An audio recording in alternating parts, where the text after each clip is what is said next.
You are entering E&C's Pod of Awesomeness.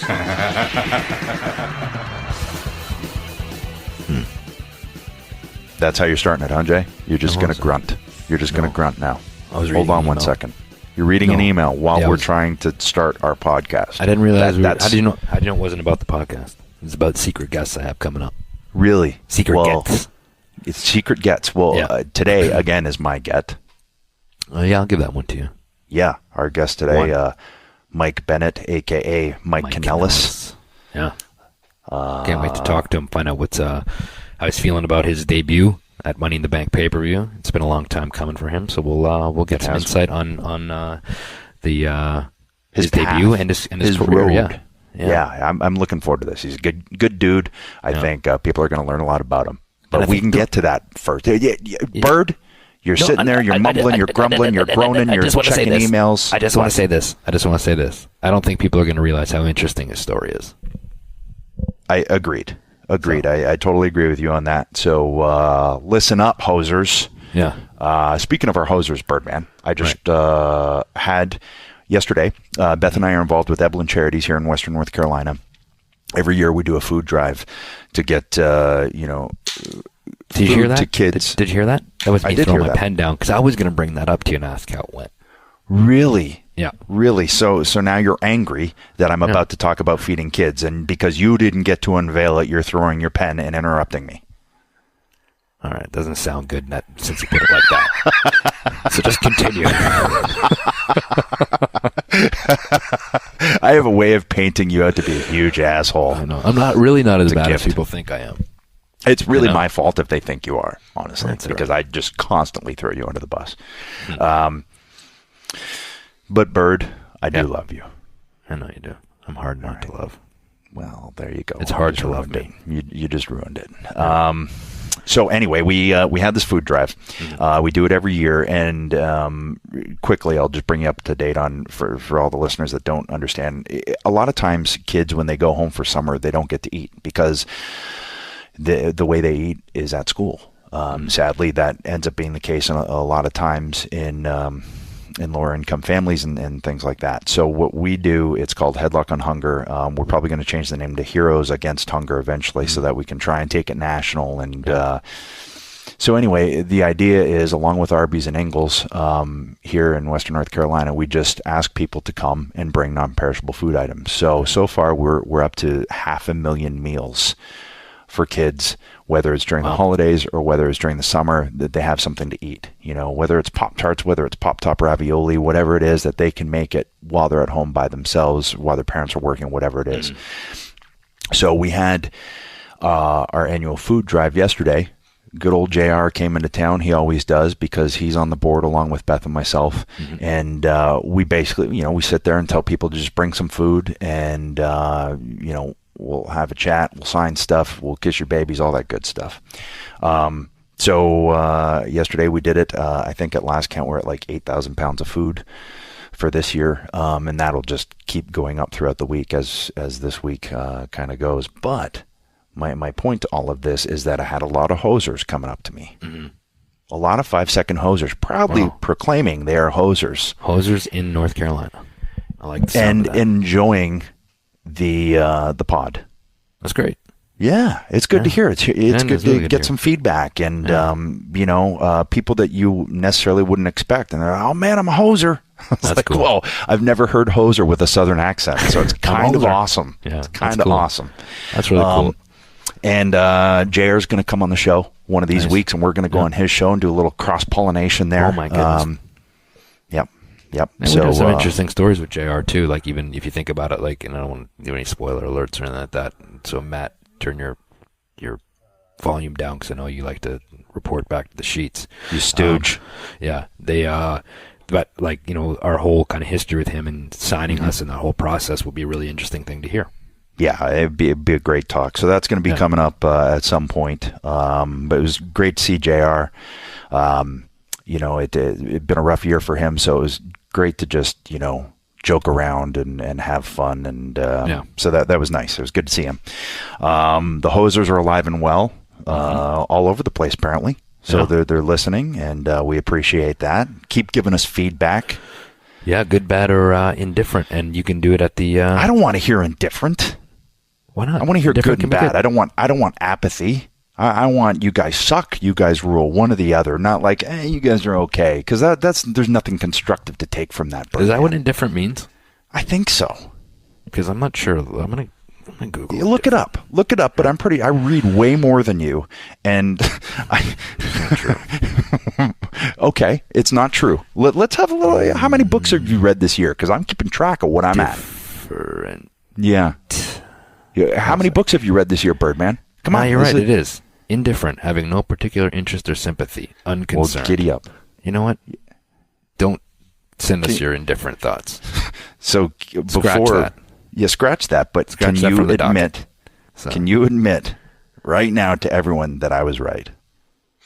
I'll admit that I used the word in the wrong instance. You know what that makes me want to do? What? That makes me want to kick you in the face and take your teeth and then shove them under your nails like bamboo shoots and then hang you from your teeth, hang you from your chiclets. How would you hang me from my teeth? Well, because I'm going to shove them so hard under your nails that they're thoroughly embedded, not indifferently embedded. and then I want to hang you using thorny vines. Huh. Yeah. I would like to take masking tape and tape your nose back like a pig. Yeah. Yeah. And then and then ram your face up the side of one of those old Econoline vans. What an Econoline van? I don't know. Just Not a smash minivan? your head back and forth when your nose is pulled back and just. So like an A-Team type van. Yeah, exactly, with the stripe on the side. So not like the Riso Team Sport van. It's exactly like that, but no windows. Oh. Yeah. Mm-hmm. Yeah. Nobody's going to know what I'm talking about there. Jay's parents used to own a sporting goods store, and they had the Riso Team Sport van, and it was double brown. Mm-hmm. Double brown. We drove down to Philly a lot in that thing, listening to Islands in the Stream by Kenny and Dolly. Islands in the Stream, that is what we are. No and one then in between, how could we and then be wrong? we lied to each other. From one lover to another. That and Peebo Bryson. A lot of Peebo with Randy. Yeah. Old Randy Riso wanted to play some Peebo Bryson a lot. Peebo. You like Peebo. You like Linda Ronstadt, too. I like Linda Ronstadt. You can't go wrong with Linda Ronstadt, let's face it. And who was the dude that had kind of like the really high voice? Aaron Neville. Yeah.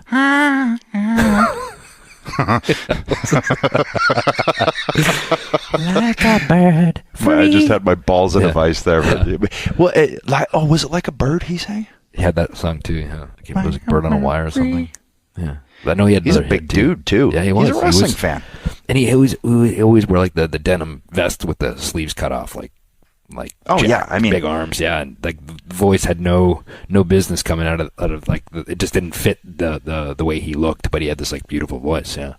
It's the Tyson effect. Yeah. You know, you hear Tyson talk and go, whoa, okay. I'm trying to remember his other that hit. voice coming out of that body. I'm using Google. He had a lot of hits, dude. He was around for a long. I like Aaron Fine. Neville. I'm not even gonna hide it. I like Aaron Neville. Aaron Neville is a wrestling fan because I think he did stuff with WCW at one point.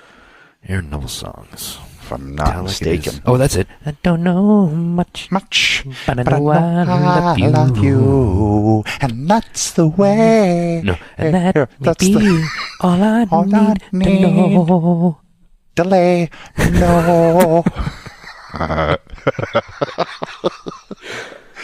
So how does this keep happening? So filled with inspiration.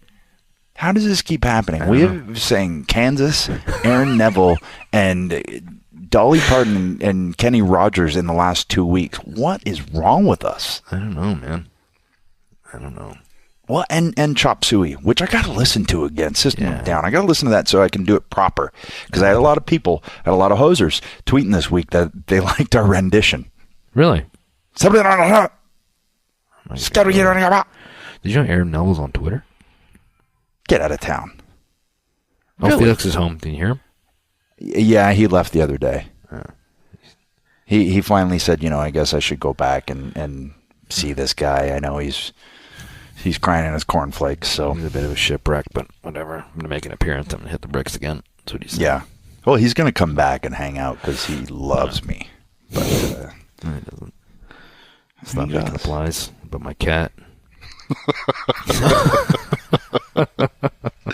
So Money in the Bank was this past week. That was a hell of a segue right Bird. there. It was cats to Money in the Bank. Yeah. But it makes sense because Natty was in the women's Money in the Bank match, and she loves her cats. She was. I tied it together for you, Bird. That's what I'm here for. Yeah. So history was made with the first ever women's Money in the Bank ladder match. What's your take on that? Here's what I enjoyed. I enjoyed that they didn't try to do anything absolutely stupid, because in terms of having a blank canvas, like we talked to Natty about, they had that blank canvas. They're the first, so they don't have to be Jeff Hardy in a ladder match. Mm-hmm. It can just be what it is, a solid, brutal match. I really liked what Tamina did in it. I liked how solid and punishing she was in it. And I think it highlighted everyone. And I know there's a lot of hoopla, a lot of hubbub, a lot of grumblings and mumblings about the finish. Right. But try and look at it objectively and think about who needed that win the most. Right. And how you walk out of it with the most heat. I think most people are looking at it in the sense of that it was billed as the first ever women's ladder match, but a man went up and got the briefcase. But to that effect, here we are, how many days removed, and people are still talking about it. Well, so, there's heat in that. Mm-hmm. And I don't think that's necessarily a bad thing. I think that can be a good thing if it's paid off right. So that's really where it stands for me is, how does it eventually get paid off? But it's that whole whole wait and see thing that we've talked about before. Like, don't jump on it. Like, sometimes you got to just let things play out. And if there's a plan in place, then great. Let's see where it goes. And it could be something really cool. It might not, but it very well could be, And I think that's and more times than not, there usually is at least a plan for a destination to get there. So just let it play out and see what happens. And here's one thing I always say about the Money in the Bank ladder match, and you can't do this with every one of them, but it's a heels match to win. Right. It really is, because it's so much more heat to cash in the Money in the Bank as a heel.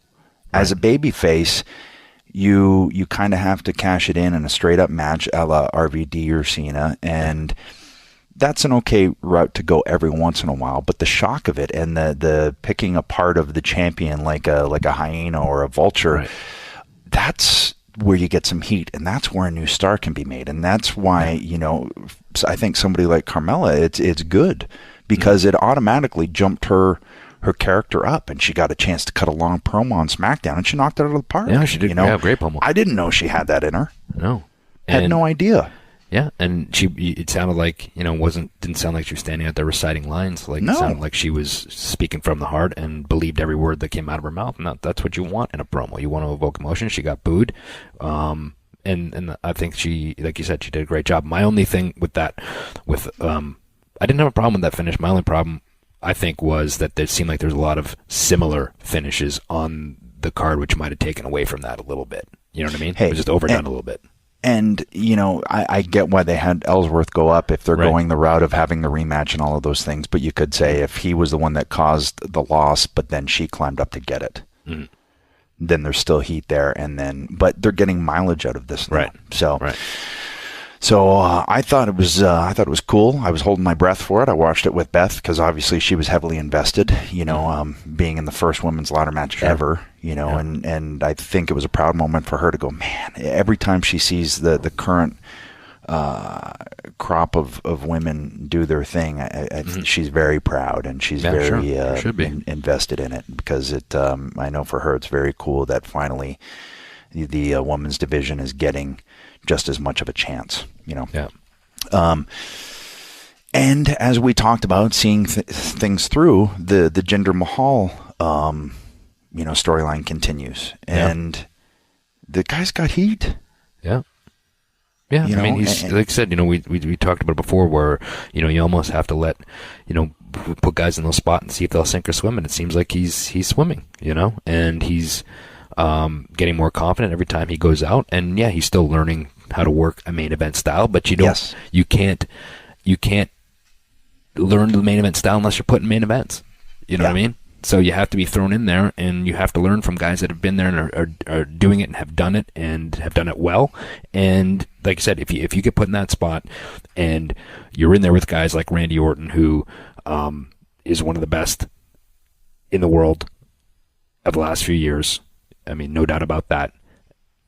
And you can't have a good match with him, or if you're not learning something or getting better every time you go out, then But he seems like it's moving in the right direction. And here's what people forget, that was Randy 15 years ago. Right. That was Randy working, Chris Benoit, working, teaming with Ric Flair, working against Shawn Michaels and Jericho, and teaming with Batista, working against me. Like, he was working against guys that were much more experienced in that level of on the card. Yep. And he was thrust into that too. And obviously he swam like Michael Phelps with it, but you see who, by the way, is wrestling or is racing a shark. Is he? I don't know. I heard he's racing a shark on Shark Week. I have no idea. Anyway, so Shark Boy again, or Shark? It would be awesome if it was Shark Boy. Yeah, actually, that would be like Stone Cold Steve Austin Shark Boy with the vest. What? Yeah. Anyways, you do see the confidence that Jinder is gaining, and the small time lapses of trying to think of what to do next instead of just going with instinct are starting to happen. Mm-hmm. That instinct of timing and not second guessing yourself is starting to assimilate in, and you can see it happening. But the guy comes from a wrestling family too. Like, his uncle's great Gamma, and a lot of people don't realize that. Like, Gamma was in Stampede forever. He's wrestled, all over the world forever. Helped us, I wrestled Great Gamma in a Topo Gijo's parking lot in Winnipeg, Manitoba. I think too. So, I think you said when the matches start to slow down, not in a sense of the matches themselves being slow, but when you can be in there and it slows down for you, where you feel like you're calm at all times. You don't have to rush to the next thing. Everything slows down to you at a pace where everything computes. The crowd reactions, what you're trying to accomplish. You don't have to necessarily think, oh my God, okay, you're thinking spots too far ahead. Okay, I need to get to this. You're just in the moment. What's happening at this very second, and you capitalize on that, whether it's crowd reaction or, trying to get heat on somebody or trying to give somebody a little bit of life to come back on you and you cut them off. Whatever it is, when that slows down for you, you can just be in that moment without thinking, okay, where do I got to get to? That's when you're starting to really figure it out. Birdman, it's one of my favorite songs, living in the present tense. The song is called Present Tense, but it holds true throughout life. It holds true in there. If you can just be in the now, and that way you can focus on everything that's happening and be, that's what it's all about, Birdman. Yeah. And I think the Singh brothers are, I know him as Harvin Gerv, so they're doing great. I think they're a great addition to the whole package, and I saw them at the pay-per-view, and when I see them grabbing Bob Orton and in Ric Flair's face, a little bit of me is I'm super proud of them because I know where they've come from and everything, and just for them to be able to be that involved and also have the office to give them that nod of approval, I guess, or confidence that they would involve them with a guy like Orton, Bob Orton, a guy like Ric Flair and Larry Hennig and, Baron von Raschke and all these guys sitting there. I know for them, they're just like, mind is probably blown as it's happening, but it's become a big part of Jinder's deal. It's and I think too the presentation of him too, like the music's great, and now I don't know if you notice on his entrance where he stands there and they have the carpet, like the electronic or the video, like carpet rolls out for him as he walks, like just the presentation that he's a big deal, that it's the whole package is starting to come together now, right? Yeah. So it's been a fun ride, I think. Yep, and I think the Singhs are perfect bookends to it right now, and it'll be interesting to see where all three of them go, going forward. What did you think of the finish of the dudes Money in the Bank? The dudes. Yeah. Is it not the dudes with attitudes? Not Sting, Lex Luger, Junkyard Dog, and Paul Orndorff? The most the strangest collection of wrestling talent in one stable ever. Yeah. Maybe the union with Test Ken Shamrock and Mick Foley, Mankind was too, and Big Show, I think. Yeah. Those are some odd stables right there. Yeah. Hey, and there's a good Twitter question. Send us your strangest stables of all time. Who you think was the strangest? I'm still going to go dudes with attitudes. Yeah. Dudes with attitudes. Yeah. Are any of those guys dudes? I think Sting was probably a dude. Yeah. You know, I don't know. Was Orndorff a dude? I don't think Orndorff was a dude at all. Right? I think he was just a badass. He had the attitude, but I'm just not sure about the dude. And there's no way JYD was a dude. No. You know, when I picture dude, I picture Sting. Like, JYD's, you know, he's just a different dog altogether. You know what I'm saying? Like, yeah, he's like a... I don't think JYD cool was hanging out with Sting. Yeah. You know? Yeah. Well, he did juke and jive, though. I mean, like, he had the nice dance. guy, I don't know. He was a dude. Like, I mean, you think about it. Like, he did a little side bark, and he had that swagger about him. He danced. Oh, he was cool, but I don't think you'd call him a dude. Yeah. You'd call him a, bad brother. I don't think you call him a dude. Right? I don't know. I don't know either. Should I Google the definition of a dude now? I've been using the Google a lot. The Googleplex machine has been used a lot. Do you want me to do it, and then we can decide whether he was a dude or not? Sure, fair enough. And I will continue the thread of what I was talking about while you do that. All right. Mega Matt, what was I talking about? The Dude. men's Money in the Bank match. Men's Money in the Bank match. What, you got dude already, Jay? Oh, yeah, this is a little weird, though. If some dude smacked me, I'd smack him back. Is that Urban Dictionary? I don't know what this is. Oh, that's not. You're not getting Okay, this I'm on our Urban Dictionary now.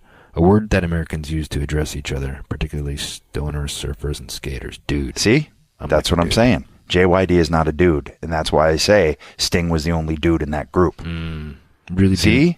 Dude meant a stuck-up person who dressed overly well.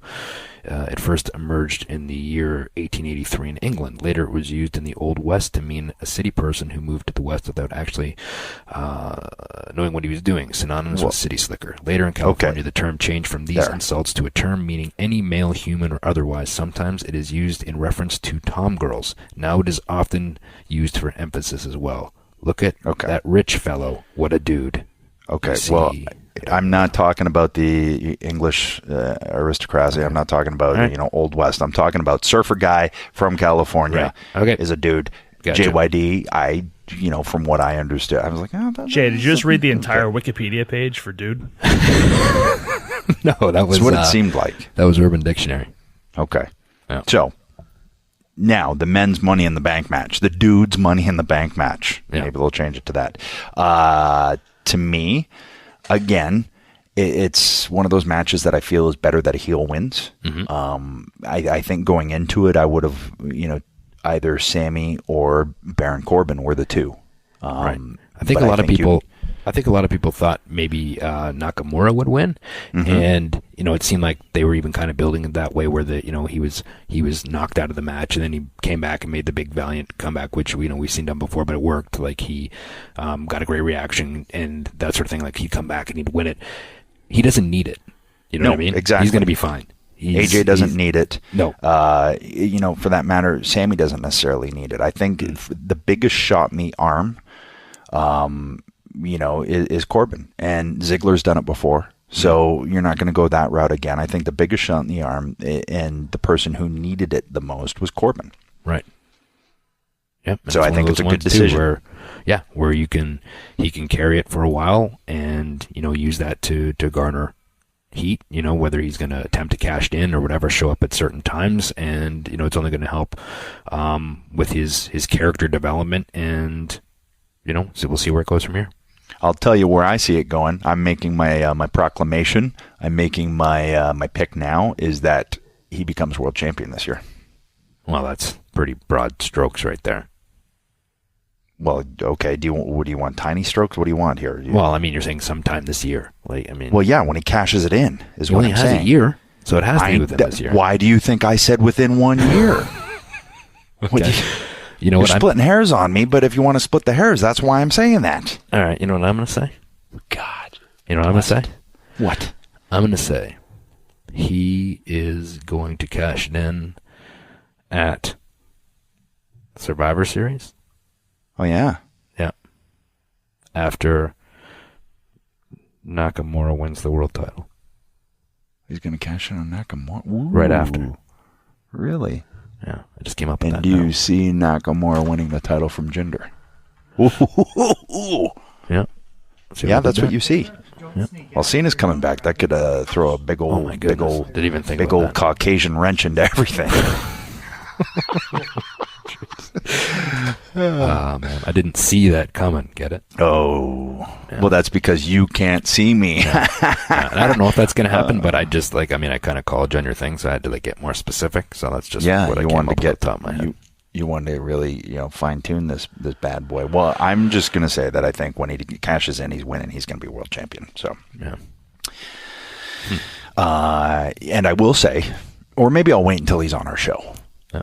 What I had pegged for him the first time I saw him. I'll wait and tell you what I thought the first time I saw him working down in NXT. Who's this? Corbin. Oh, okay. Yeah. Okay. Yeah. I can't wait for that. Should be good. Yeah, it will be good, Jay. You didn't sitting sound here- very excited. It sounded I very am. phony. It sounded very forced. But I was it writing will be something good. down. Of course you were, because why would you concentrate on what we're actually doing here? I'm multitasking here. You can't multitask. I know that. I know you long enough. You can't multitask. Your brain is not equipped for I'm that. trying to multitask. But you keep calling me on it. If you didn't call me on it, then people wouldn't know that I was multitasking. Well, they would, because I ask you a question. You don't answer. You just kind of sit there in stunned silence because you're trying to write something down. We're I'm still like learning the that. odd couple. We're I'm a still learning how to married spell. couple. Oh, my stomach's growling. I'm so hungry. What? So eat. I can't eat till 2. Intermittent fasting. Oh. Trying to lean out, brother? Yeah. Trying to get ready for that next run, brother? Yeah, brother, one more match. Hey, never mind. At the food drive yesterday, and I just want to make this as clear as possible. I appreciate that people always ask me, "Oh, so you're going to come back for one more match, right?" It's a huge compliment that you want me to come back for one more match. However, it can never, ever happen.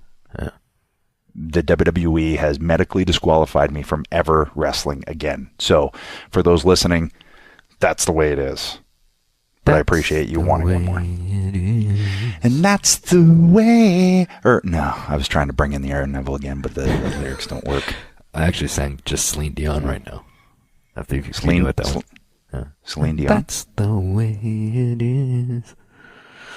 Anyways. I don't know that one, but I'm not that brushed up on my Celine. Now, if you're talking Bublé, Yeah, we should go to a Celine Dion show together. why? I don't know. I think it'd be cool. I don't know if it would. I can appreciate that she can sing and all that, but I don't, No, I'm not sure that's one that's on my bucket I don't think list I'd go to to see. Celine Dion concert either. To be honest with you, I am going to the Rod Stewart concert in a couple weeks, though. I'm pretty excited about that. Now, I'm torn because, early Rod, sure, I'm all about that. Rod Stewart's the man. Like, you got to see him live. This will be the second time I saw him live, and he sings everything, all the old stuff, the new stuff. He had me until Hot Legs, and then it kind of went south for me.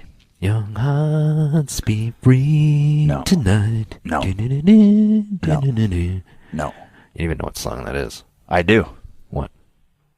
Well, I know that song. I don't know the name of it. Young Turks is the name of the song. Young Turks? Yeah. Well, I know that I've heard that song and I didn't like it. So, you know who I saw this week in concert was Jason Isbell on the 400 unit. I have no idea who that is. You should look it up. I think you'd like it. Yeah. Yeah, he's good. He's he's country. He's a little bit Americana, a little bit of folk vibe.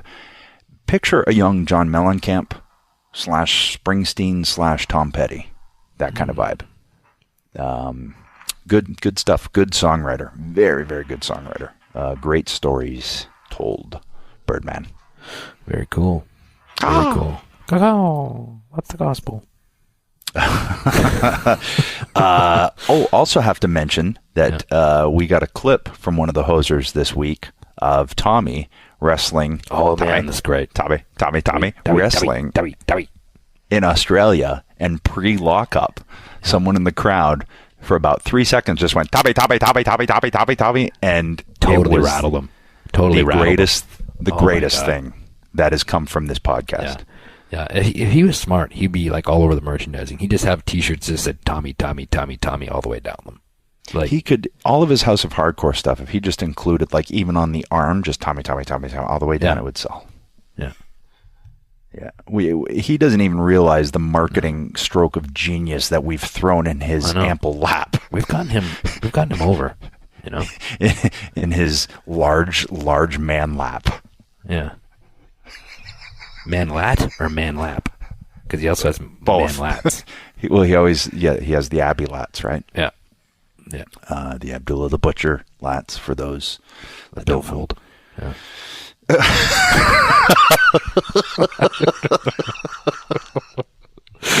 No idea what I'm talking about, but yeah, we're not. I mean, it keeps going with the theme of the show is that we have no theme, Birdman. No, we don't. No rhyme or reason. Nope. So, but might be about that time, huh? To get Michael. Yeah, we got a little interview here we got to get to. Mike Kanellis. Yeah, we'll get into Money in the Bank a little more in depth, and we will talk about his career and his path getting here. It's an interesting, informative chat.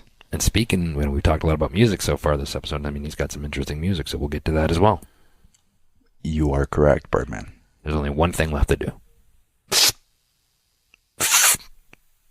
Here we go. Here we go.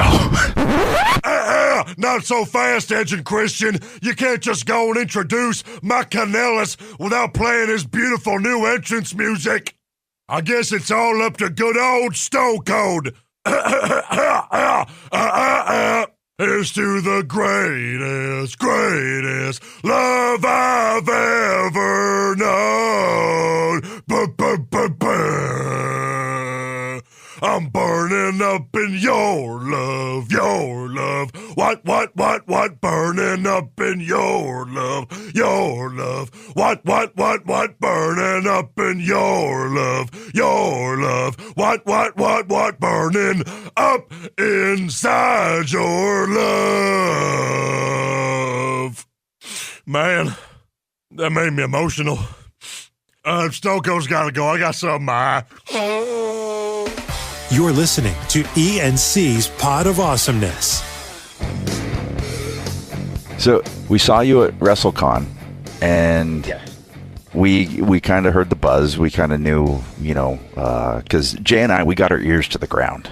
Yeah. We're sleuths. We're kind of wrestling detectives. Yeah. Screw those Fandango Breeze guys. We were doing that way before them. We're also stooges for the sheets, so we were like trying to get some information so we could stooge it off. Yeah. We got a direct line to Meltzer. Yeah. We have our own Meltzer, our producer Mega Matt. We call him Mega Matt Meltzer. So we stooge everything, all the info we get. Perfect. You're in good hands. We were talking to you there, and I was excited for you because for those that we talked about it, like how I'm doing air quotations here. It's like it happened so fast for you, kind of thing. But people don't know how long you've actually been working, and some do. Don't get me wrong, but just everything that you and all the steps that you had to do to get to where you finally debut at Money in the Bank. And for the people that listen to this that don't know, fill them in a little bit. Like, where's it all start? How's it start? And I always find that gives people much more of an appreciation for, like, wow, this guy, man, he cut his teeth for a long time to get there. Right. No, it's funny though, because you say that some people know and most people, but the truth is most people don't know. I mean, because even when I was with Ring of Honor or New Japan or TN, like, everyone, especially Ring of Honor, when I first started there, I had already been wrestling for 10 years. But when I started there, people were like, oh, who's this new guy and why is he coming in?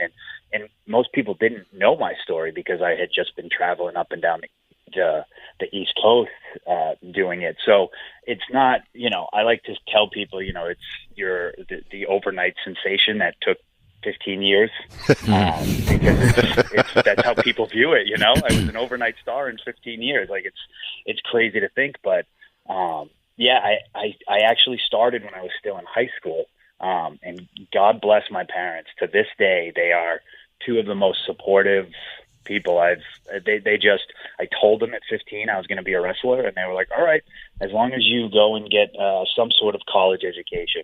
Yeah. And so, because when I started, I couldn't drive yet. I was still learning to drive. Wow. So they would drive me 30 to 40 minutes to a wrestling school in New Bedford, Massachusetts.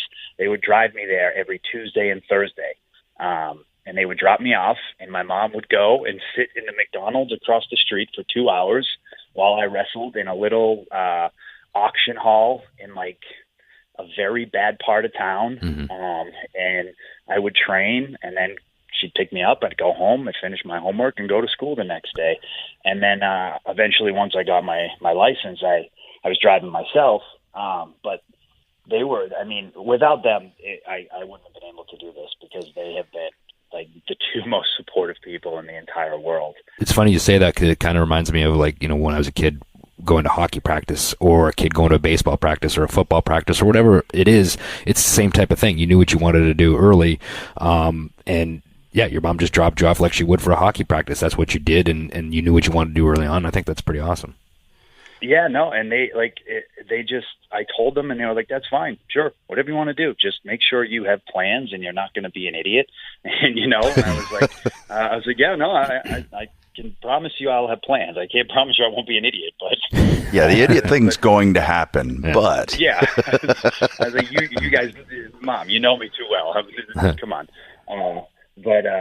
Yeah, so they and I did. I started training when I was younger, and it was this weird dynamic, because I wasn't picked on in high school. I wasn't a popular person. I was just kind of there, and everyone knew me as the wrestling person, and everyone just kind of accepted it. And then I started wrestling, and everyone thought that was pretty cool. And I played basketball and soccer and all these sports, and all the coaches were really supportive about it.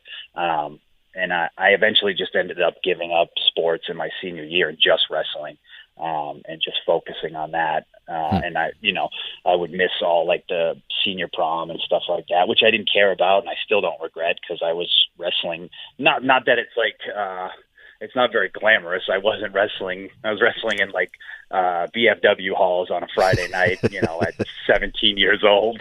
It's just with drunk old men just looking oh, this is great.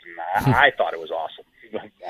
In retrospect, it sounds eerily similar to the path that I took too, because I was that kid that just wanted to be a wrestler. Everybody knew Jay and I wanted to be wrestlers, and we kind of waved that flag proudly, but started wrestling in high school. Same thing. I had to get my grandfather to drive me down to wrestling training because I didn't have car insurance. So right. I had a car, but it was just sitting there, and I couldn't drive it, because if I got pulled over, then I'm screwed. But right.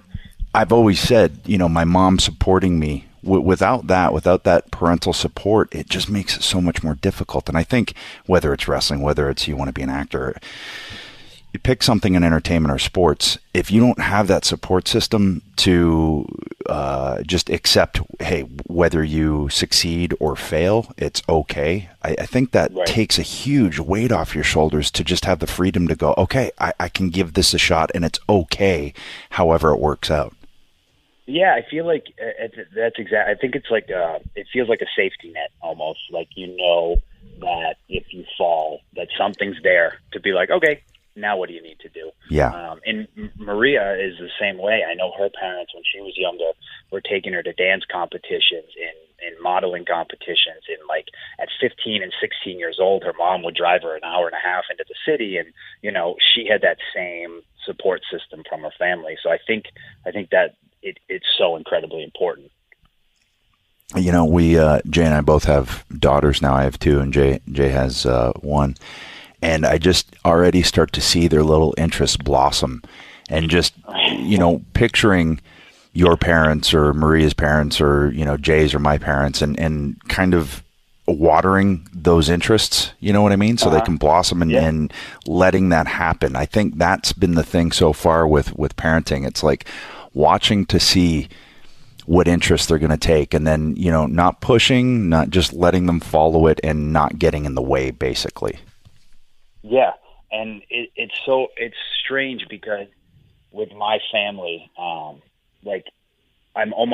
not an outcast by any means, but my whole family, like my brother has his master's degree, and my sister has I think she has her PhD now. Like, they're all super intelligent people. My mom's a teacher, my dad's a lawyer.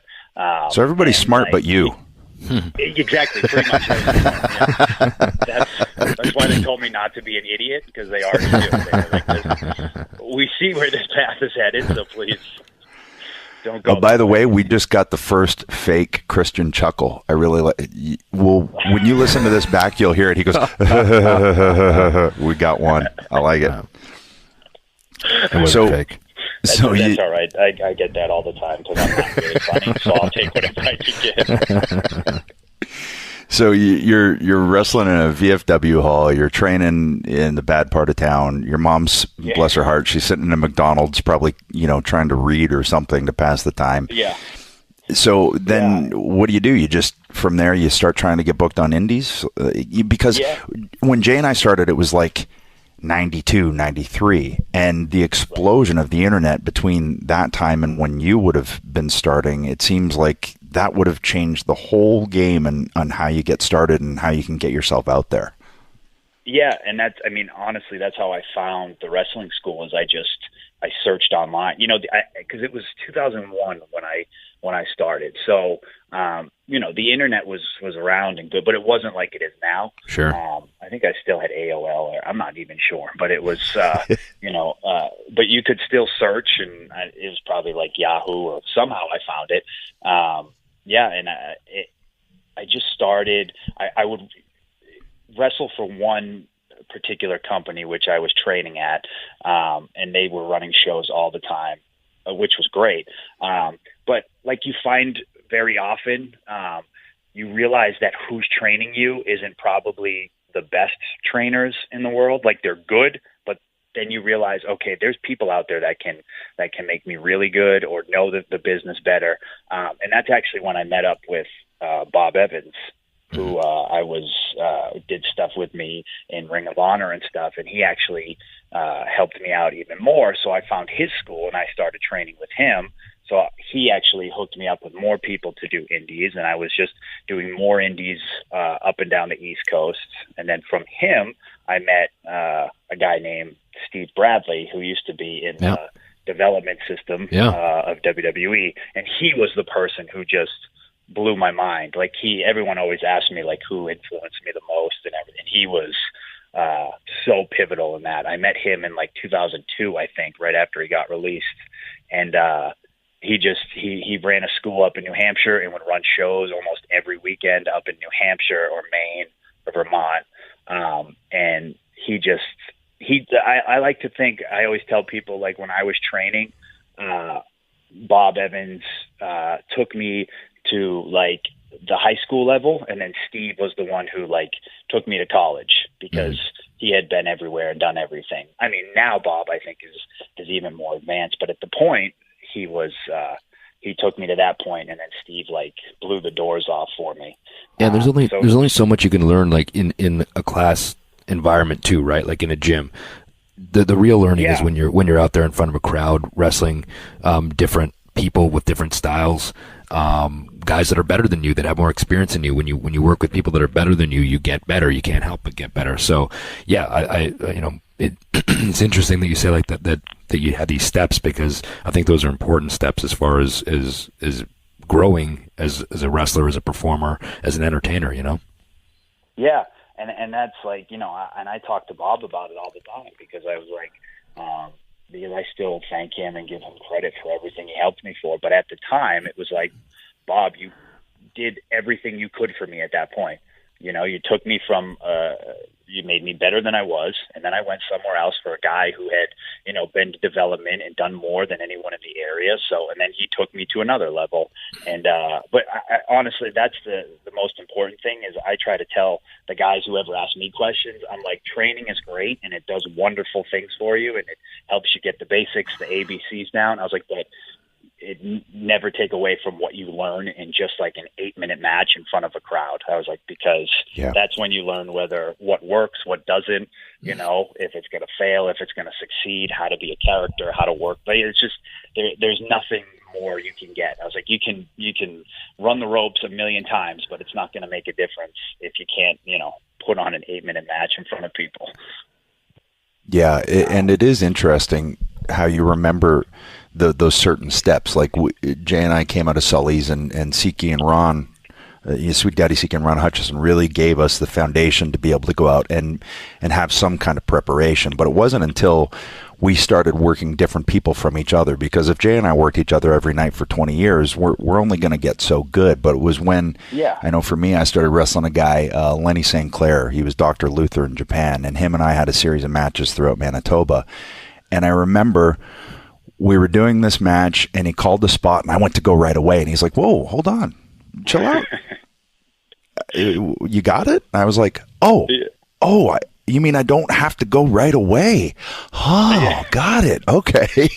And this light bulb went off, because at that point I'd been wrestling guys that we just knew if we said one word, we knew the spot. So we just go and start doing it. And that was the first moment where I went, okay, but I'm wrestling a guy who at that point had been to Japan, who'd been all over the world wrestling. And it took getting in there with somebody like that to, like you said, make that next step and kind of climb the next notch of the ladder.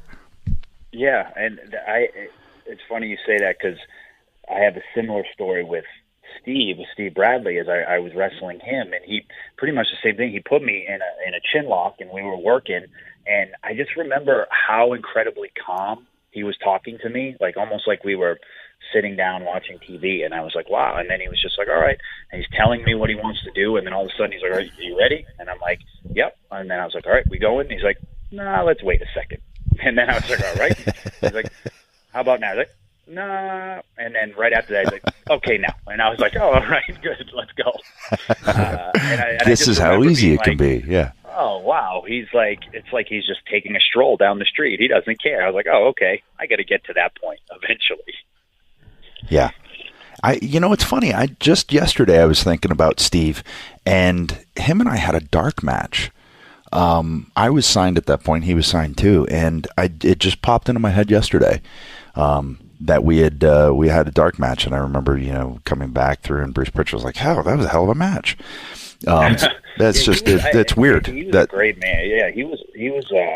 It's weird because when I talk to guys, like when I was doing Ring of Honor, and I'd run into like Charlie Haas or Shelton, like all those guys knew who he was. And it's hard for me to explain it to the younger guys, because obviously he passed away, and they didn't know. But there were so many guys in the New England area who trained from him. And I like to think, because when I started wrestling, like the New England wrestling area was really bad, like Massachusetts and New Hampshire. Like it was bad. It was like Bob, and that was really the only place to go and train. He kind of like, between him and Bob and the Chaotic Wrestling, they kind of helped build up the area. And Steve was pivotal, because now the guys he trained are trying to help train the guys nowadays through his teachings. I think he's one of the unsung heroes that a lot of people don't know about. Then it's funny, we talk on this podcast before about guys that are super talented and for whatever reason kind of fly under the radar. We've spoken. Steve is definitely one of those guys that had been a lot of places, worked with a lot of guys that have gone on to become top stars, and had a lot of respect within the business from top stars. And yeah, it's obviously a shame that he had demons, and I think that kind of derailed some of his career. But yeah, he was a super talented guy, and you'll never hear anybody say a bad word about him. He's one of those guys that everybody that came across him really liked him. Yeah, no, and I think I remember WrestleMania weekend. One of the coolest things for me that weekend was when Kurt got inducted and gave props to him, because I was like, all right, you know what? I think that was the final I think, Steve's like, all right, cool, thanks. Because it was almost just like, because I remember talking to Steve about it, and I think even Kurt when I was in TNA, and it's just like how pivotal he was. And I remember hearing that, and I was like, okay, I think now we can put the period at the end of the sentence, because that was really cool for me. Yeah. That was a good homage for him, because he, like I said, he was a very underrated guy that probably could have done some really big things. Oh, yeah, without a doubt. So you start plying your trade. You're going up and down the East Coast. What's the next step? So I'm doing that, and like I said, my parents they said you got to get a college degree of some sorts. So I held up my end of the bargain. When I graduated, I did go to a 2-year college, and I got my criminal justice degree, my associates. So I had that, I was always just like, because my dad's a lawyer, so I always found interest in like law and politics and stuff like that. So I was like, what, at the very least, I know I need an associate's degree to be a police officer or something like that. So if this falls through, I'll go and take the police test or whatever. So I had that just in case. So I did that. And I was traveling, I was doing the shows for Steve. I was trying to get my name out there. And then a group of guys decided that we wanted to move down to Louisville and train with OVW. So I packed up my life and moved down. I think I was 21 at the time, and I moved down to OVW for 6 months, and I trained under Rip Rogers, which was a trip. That's a good way to put it with Rip. Yeah. Yeah, no, it's like the fuzzy point of my life, like the experimental time. And he honestly though, for everything that you hear about, he's brilliant. His mind in wrestling, is unreal. Yeah, we both worked with him on the East Coast of Canada in, what was it, the summer of, was it 96? 97? 96 or something like that. Yeah. And when I joined this tour a couple weeks late, and he was the first guy that I wrestled for the first part of the tour. And I remember he walked up to me and he's like, he that kind of way he walks up, he's like, "What kind of spots do you want to do?" Totally setting you up. Yeah. And I said, "I don't care, so we can call it out there if you want." He goes, you can do that?" And I was like, "Yeah." He goes, "Okay." And he walked away, and we went out there, and because that's the way we were trained. We were trained to call in the ring and that sort of thing. So that was fine by me, and we did, and that's how we worked for the for the time that we did. It was just, I just remember that it was really funny. He just walked away, "What kind of spots do you want to do?" Like he was, like I was going to throw out all these like super crazy moves. Like I didn't do that much, but the very first time I met him, we moved down there, and it was the first training. And I already met Danny Davis and all them, but I hadn't met Rip yet. And I remember being super nervous. I didn't know anybody. And I went up and I introduced myself to Rip. And he was just like, "Who the hell are you?" And I was like, I'm Mike. I'm new. He's like, "Oh, all right." And he put his hand out, and I shook it. And I remember it being an incredibly long handshake. And I was like, "Okay." And we're just shaking hands. And then all of a sudden he turns, while still shaking my hand, and just starts having a conversation with the guy next to him about something entirely different, and we're just holding hands. And I'm just looking like, I don't want to be the first to let go. It's my first day. So eventually he's literally talking to the guy for like 20 seconds, shaking my hand, and I'm like, all right, I'm just going to slowly slip my hand away, which I did, and then I just kind of disappeared into the back of the training class. It was a like, Donald Trump Macron handshake. Yeah, it was very awkward. But I didn't want to make a scene, so I just kind of I disguised myself the rest of the day. Rip's an awkward dude, right? I mean, I love Rip because I took it as a huge compliment that he was booking the territory that we were wrestling in, and he said the only guys that he wanted to work were Jay and I. If he had to wrestle young guys, we were the only two that he felt safe with. But I took that as a huge compliment. And then, he would book me against News and himself against Jay, and then he put us in with Martel and Don Callis, and I figured that he saw enough of something in us to put us in with guys that we could learn from, and that also we'd be safe with these guys too, and not injure anyone. But yeah, Rip is a trip, man. And it's funny because after I left OVW and my career progressed or whatever, you always run into people who train with Rip, and it's almost like this, or have known Rip, and it's almost like this strange bond you have with him, where it's like, oh, you know Rip, all right, like this unspoken kind of weirdness, like, oh, okay, yeah, all right, and it's kind of like a badge of honor. Yeah, no, I trained with him. You're both alumni in that. Yeah, you're both alumni in that wacky university. Yeah. Yeah, the Rip Rogers University. See, I tried to tell my parents that was the college I was going to after high school. Yeah, that's your grooming school right there, is the Rip Rogers grooming school. I should have introduced my parents to him. That would have been a trip. Yeah. Oh gosh, that might protection. Yeah, that might have changed their tune on supporting you. Yeah, I think so. They were like, all right, that's it. You're done. Yeah. So you go from OVW, then okay. So is there any point throughout all of this time, because you're saying 15-year overnight sensation? Is there any point during this time where you go, man, it's not happening, or it's not gonna happen, or is there? Because it seems like everyone at some point has that low point. Maybe not where they say it's not going to happen, but you feel like you've hit bottom in terms of, how far you have to get to where you want to get to.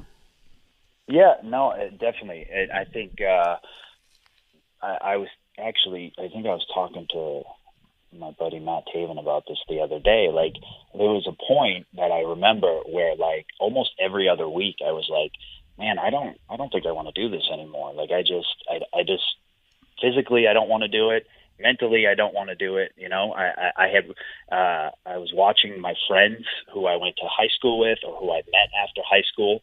Like, they were getting married, they were buying houses, buying cars, having kids, and I'm sitting there, literally still living in my mom and dad's house, wrestling on the weekend, and working at a golf course just to try to, pay my bills. And like I said, when I tell you what, my parents were supportive. They were unbelievable, because I lived there and they didn't make me pay rent. They didn't make me do anything. They just made me pay my bills, and that was it. But, you have those moments where you travel to a show. And I think I was like probably 25 or 26 at this point. Mm-hmm. So I had been wrestling for 10 years, and everyone would always tell me, like, you're still young. And I'd be like, I know. 10 years in, and literally nothing has happened. I had done tryout matches for WWE. I had done dark matches. I had done a tryout match for TNA at that point. I had done tryout matches for Ring of Honor, and nothing. Like, everyone was saying nothing. Like, just, oh yeah, we think you're pretty good, and that's great. And we'll use you again when we're in town. And I was like, that's not what I want. And so, at 25 or 26, waking up at 5 a.m., going to the golf course, and then I had the same routine of being up at 5 a.m., working at a golf course till like 4 p.m., working out, going home, eating, sleeping, waking up, going to the golf course. And then on the weekends, I would go wrestle all weekend, and then get no sleep, wake up Monday morning, go to the golf course. So I was just kind of in this weird, like, Groundhog Day. Mm-hmm. And it just wasn't, I was losing my love for what I was doing. It was becoming more of like a job and more of like a grind than anything else. And I was just like, this isn't fun anymore. So what was the moment where, like I said, you're going through these kind of, this turmoil kind of in your head and things like that? Like, for me, I was doing the same thing. Like, when I finished college, I started wrestling. I had to move home with my parents just so I could, support my wrestling habit. Right. So it was like, right. And I was working this same thing. My parents didn't charge me rent or anything like that, but I was working at this wood mill, and same thing. I was up at 6 o'clock in the morning, working till 4 or 5 at night. And like, to get through the days, I'm, pushing this wood through a saw, and I'm thinking about, matches, feuds that I could have. I'm thinking about outfits. I'm thinking about, spots and different. Just I was thinking about wrestling. It was consuming my day to get me through the day. And I remember like the kind of the moment where it hit me was my first day on the job. When I got to this wood mill, I walked in. They trained me for about 20 minutes. Like, hey, you stack the wood here, you push the wood through the saw here, the pedals here, the saw comes up, blah blah blah. You stack it here, you wrap it, you push the skid to the side, you get a new one. And I was trained, So then that seems like a very very small amount of time to be trained to use a saw. I'm just throwing that out there. So it was about 25 minutes total training. I'm not a word of a lie. So then I go to the lunchroom, and the guy that's on my line, I'm sitting there and I'm hearing them talk, and he's talking about how he's been there for 19 years. And I'm like, hold on a second here. I'm doing the same job that I just trained for 20 minutes as this guy beside me, and he's been here for 19 years. And I was like, he's probably shitting wood chips at that point too. And in my head, I'm just like, this was my moment. Like, I was like, I can't do this. I can't do this, something like this for 19 years. I have to make it. And that was like my moment where that guy, whether he knows it or not, was a pivotal moment in my whole life, because I didn't want to be that guy that got trained for 20 minutes and did the same job for 19 years. So, like, did you have a moment like that? Like you said, you had all those turmoils, or something in there that was just like, boom, okay, no, I have to make it or bust.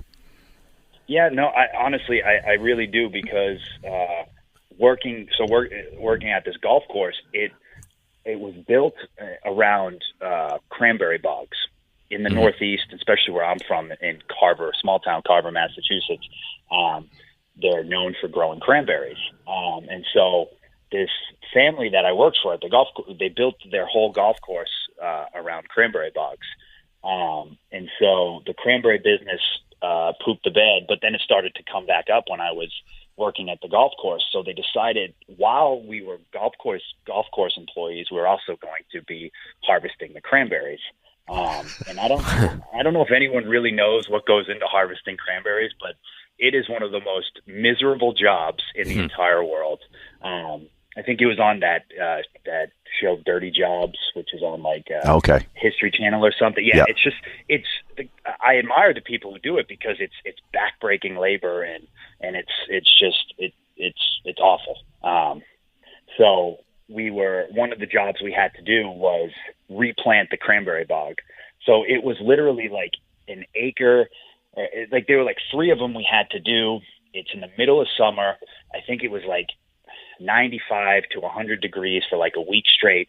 And we're in the middle of nowhere planting these cranberry bogs, where you literally have to take a vine each like quarter inch and put it into the ground and stomp it. And you have to do that for like an acre of land. Ooh. And I remember after that day, I worked from like 5 a.m.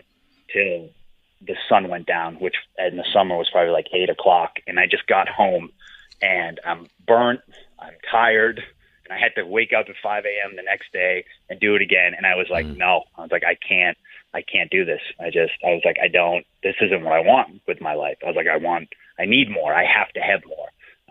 And it's funny, because the job that I had working at the golf course was actually a blessing for me, because the family that owned it loved the fact that I was a wrestler. So they were actually extremely supportive. They knew that I was just doing it because I wanted to be a wrestler, but I still had to work hard and still had to do everything. But they supported me too. They were like, if you need days off, just tell us. If you need to, like they were my biggest cheering section. I hear from them all the time. They'll text me or call me and be like, "Oh, we're watching you on TV. We're so proud of you," and stuff like that. So that's cool. The job itself sucked, but the people who ran it were amazing, because they were like my cheering section. So it was real. That was really cool about it. But that moment, I was like, no, I can't do this. Like, I don't want to be 45 and bending over in the middle of summer, putting in these vines into the dirt and stomping it into the ground in 95-degree weather. I was like, that's it. That's enough. Yeah, and I mean, more power to the people that are wired to be able to do that. But I think if you've gone where, the 3 of us have gone, we're mentally wired differently. And that's just not going to cut it for us. Not that it's less or anything like that. It's just you get a certain mindset. Your mind is creatively bent this way, and that kind of work. It's just but you need to do something like that in order to reinforce it and slam it home. And by the way, I'm never going to eat a cranberry the same way again. I'm going to feel like guilty now when I eat cranberries. Like I feel like I should. I feel should. Bad for me every time you eat it. I cry myself to sleep when I eat it. I just it's like this weird experience where I'm just sobbing uncontrollably. So when that happens, so what's the next step there as far as how did you turn it around and get moving in the direction that you wanted to as far as your wrestling career goes? So that was, like I said, I was probably like 25 or 26 at that point. And I remember shortly after that moment, a good buddy of mine, Kevin Kelly, who had worked at WWE, and I had met him back in like 2002 after he was released by WWE, and he was friends with Bob Evans. So Bob introduced us, and me and him had remained friends since 2002. And he had at that point just started working at Ring of Honor. So, because him and Jim Cornette were good friends, and so Kevin was helping out backstage and doing all this stuff. I don't think he might have been doing the commentary at Ring of Honor at that point too. I don't really remember, but so I'm 26, and I just remember he gave me a call, and he's like, "Hey, how's everything going?" And I was like, "Honestly, it sucks." And he's like, "Oh, good to hear." And I'm like, "Nothing's happening, Kev." I was like, "I can't." I was like, "No one's calling me back. I'm just doing the same old grind, the same old routine every single day." And he's like, "Well, would you ever want to work for Ring of Honor?" And honestly, my answer at that point was not really. And I think that might surprise people, but I was trained differently, and it's hard to explain to some people. But at that point, I think Ring of Honor was starting to, start become a little bit more mainstream. But at that point, Ring of Honor was it was popular, but it was still very like a niche audience. Yeah. And the way they wrestled, I didn't wrestle. I didn't. Yeah. It was very high impact, high action, fast paced, not a lot of and I was trained totally different. I was trained in a slow, methodical, and I was just like, and I didn't really want to work there. And I was like, not really. I was like, but I don't want to not be noticed anymore. And there's a good audience behind that. Mm-hmm. And in my head, the way my wheels were turning, I was like, maybe I can take my slow, methodical wrestling style to this company and be totally different. Yeah. And I was like, maybe that'll help me get over as a heel or whatever. And I was like, you know what, not really, but I want to try and be different. And so what do I have to do? And he's like, well, we're going to have our very first tryout camp at the school in Philadelphia. Do you want to come down? And, and then at that point, I'm like, oh, I thought you were going to give me a job, so I have to do another camp or this and that. And I'm like, great. I was like, you know what? Sure. And I was like, I'll be there. He's like, oh, okay. And then it's you got to pay $300 for it. Oh, great. Okay. Awesome. Sure. I'll pay the $300. So I'm always willing to do whatever I need to. But at that point, I was like, okay, sure, I'll do it. And so I did. And that's the first time I met Jim Cornette. I did the try. Little to my knowledge, which Kevin never told me, he was pretty much offering me a job, but he just wanted to see what I would do, how I would react. Mm-hmm. After the camp, they pretty much told me, "Oh, we were already going to take you. We just wanted you to show up." Yeah. Pretty much, we wanted to connect you to the camp as like, "Oh, this was our first signee from the first tryout camp," and I was like, "Oh, okay. Well, I'm glad I didn't bitch and complain." So good. Yeah. And that's when I think it was like August of 2010, maybe, when they offered me my first contract. And I had done a couple dark matches after the tryout. I did a couple dark matches. It's kind of funny because all the dark matches I did with Adam Cole. We did like 3 or 4 together, and then we both got signed together. So we walked to the back, and Jim Cornette was like, "Oh, congratulations! You both got each other signed." And it's weird because me and Adam's careers have kind of like gone parallel to each other, and we've become the best of friends, and it's because of that moment right there. And we didn't know each other from a hole in the wall when we first met 6 years ago. So no, that was really cool. So yeah, they offered me that contract, and that was really my first big break. That was my first chance in front of like a large crowd, or at least, you know, a crowd that traveled. It was on HDNet at that point.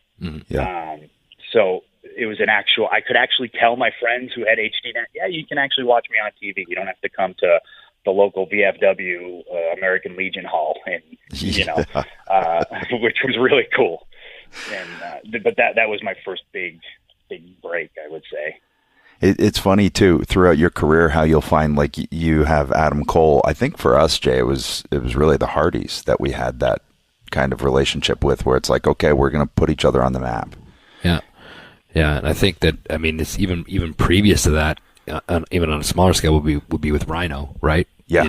In Michigan. So yeah, you make connections with certain guys, and yeah, that's really interesting. And but in your case also, you know, I'm not sure how often they were running, but getting, you know, rather than be like, man, hopefully I get booked this month or whatever, now you kind of knew that you'd be factored into something and you'd be working at semi steadily at a certain point anyway, correct?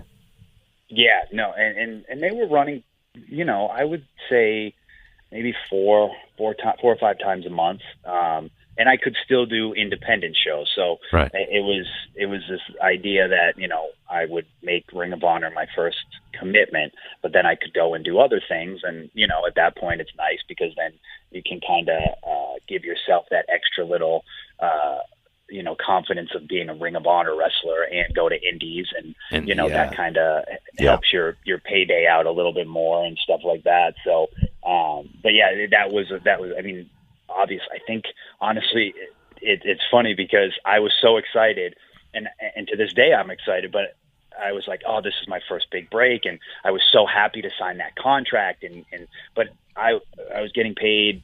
I think the contract was just a guarantee of $125 for every show you did.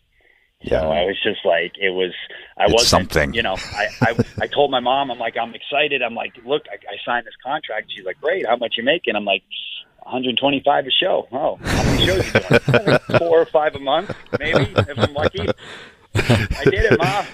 It's amazing, isn't it? Like, everyone thinks it must be so glamorous. My first WWE deal was a developmental deal. And this is before there was a developmental territory, and it was $210 a week. But you're signed to the WWF. You know, yeah. It would have been great if your first ring entrance music was from the Cranberries. Yeah, linger. Do you have to let it linger? Do you have to? Do you have to let it linger?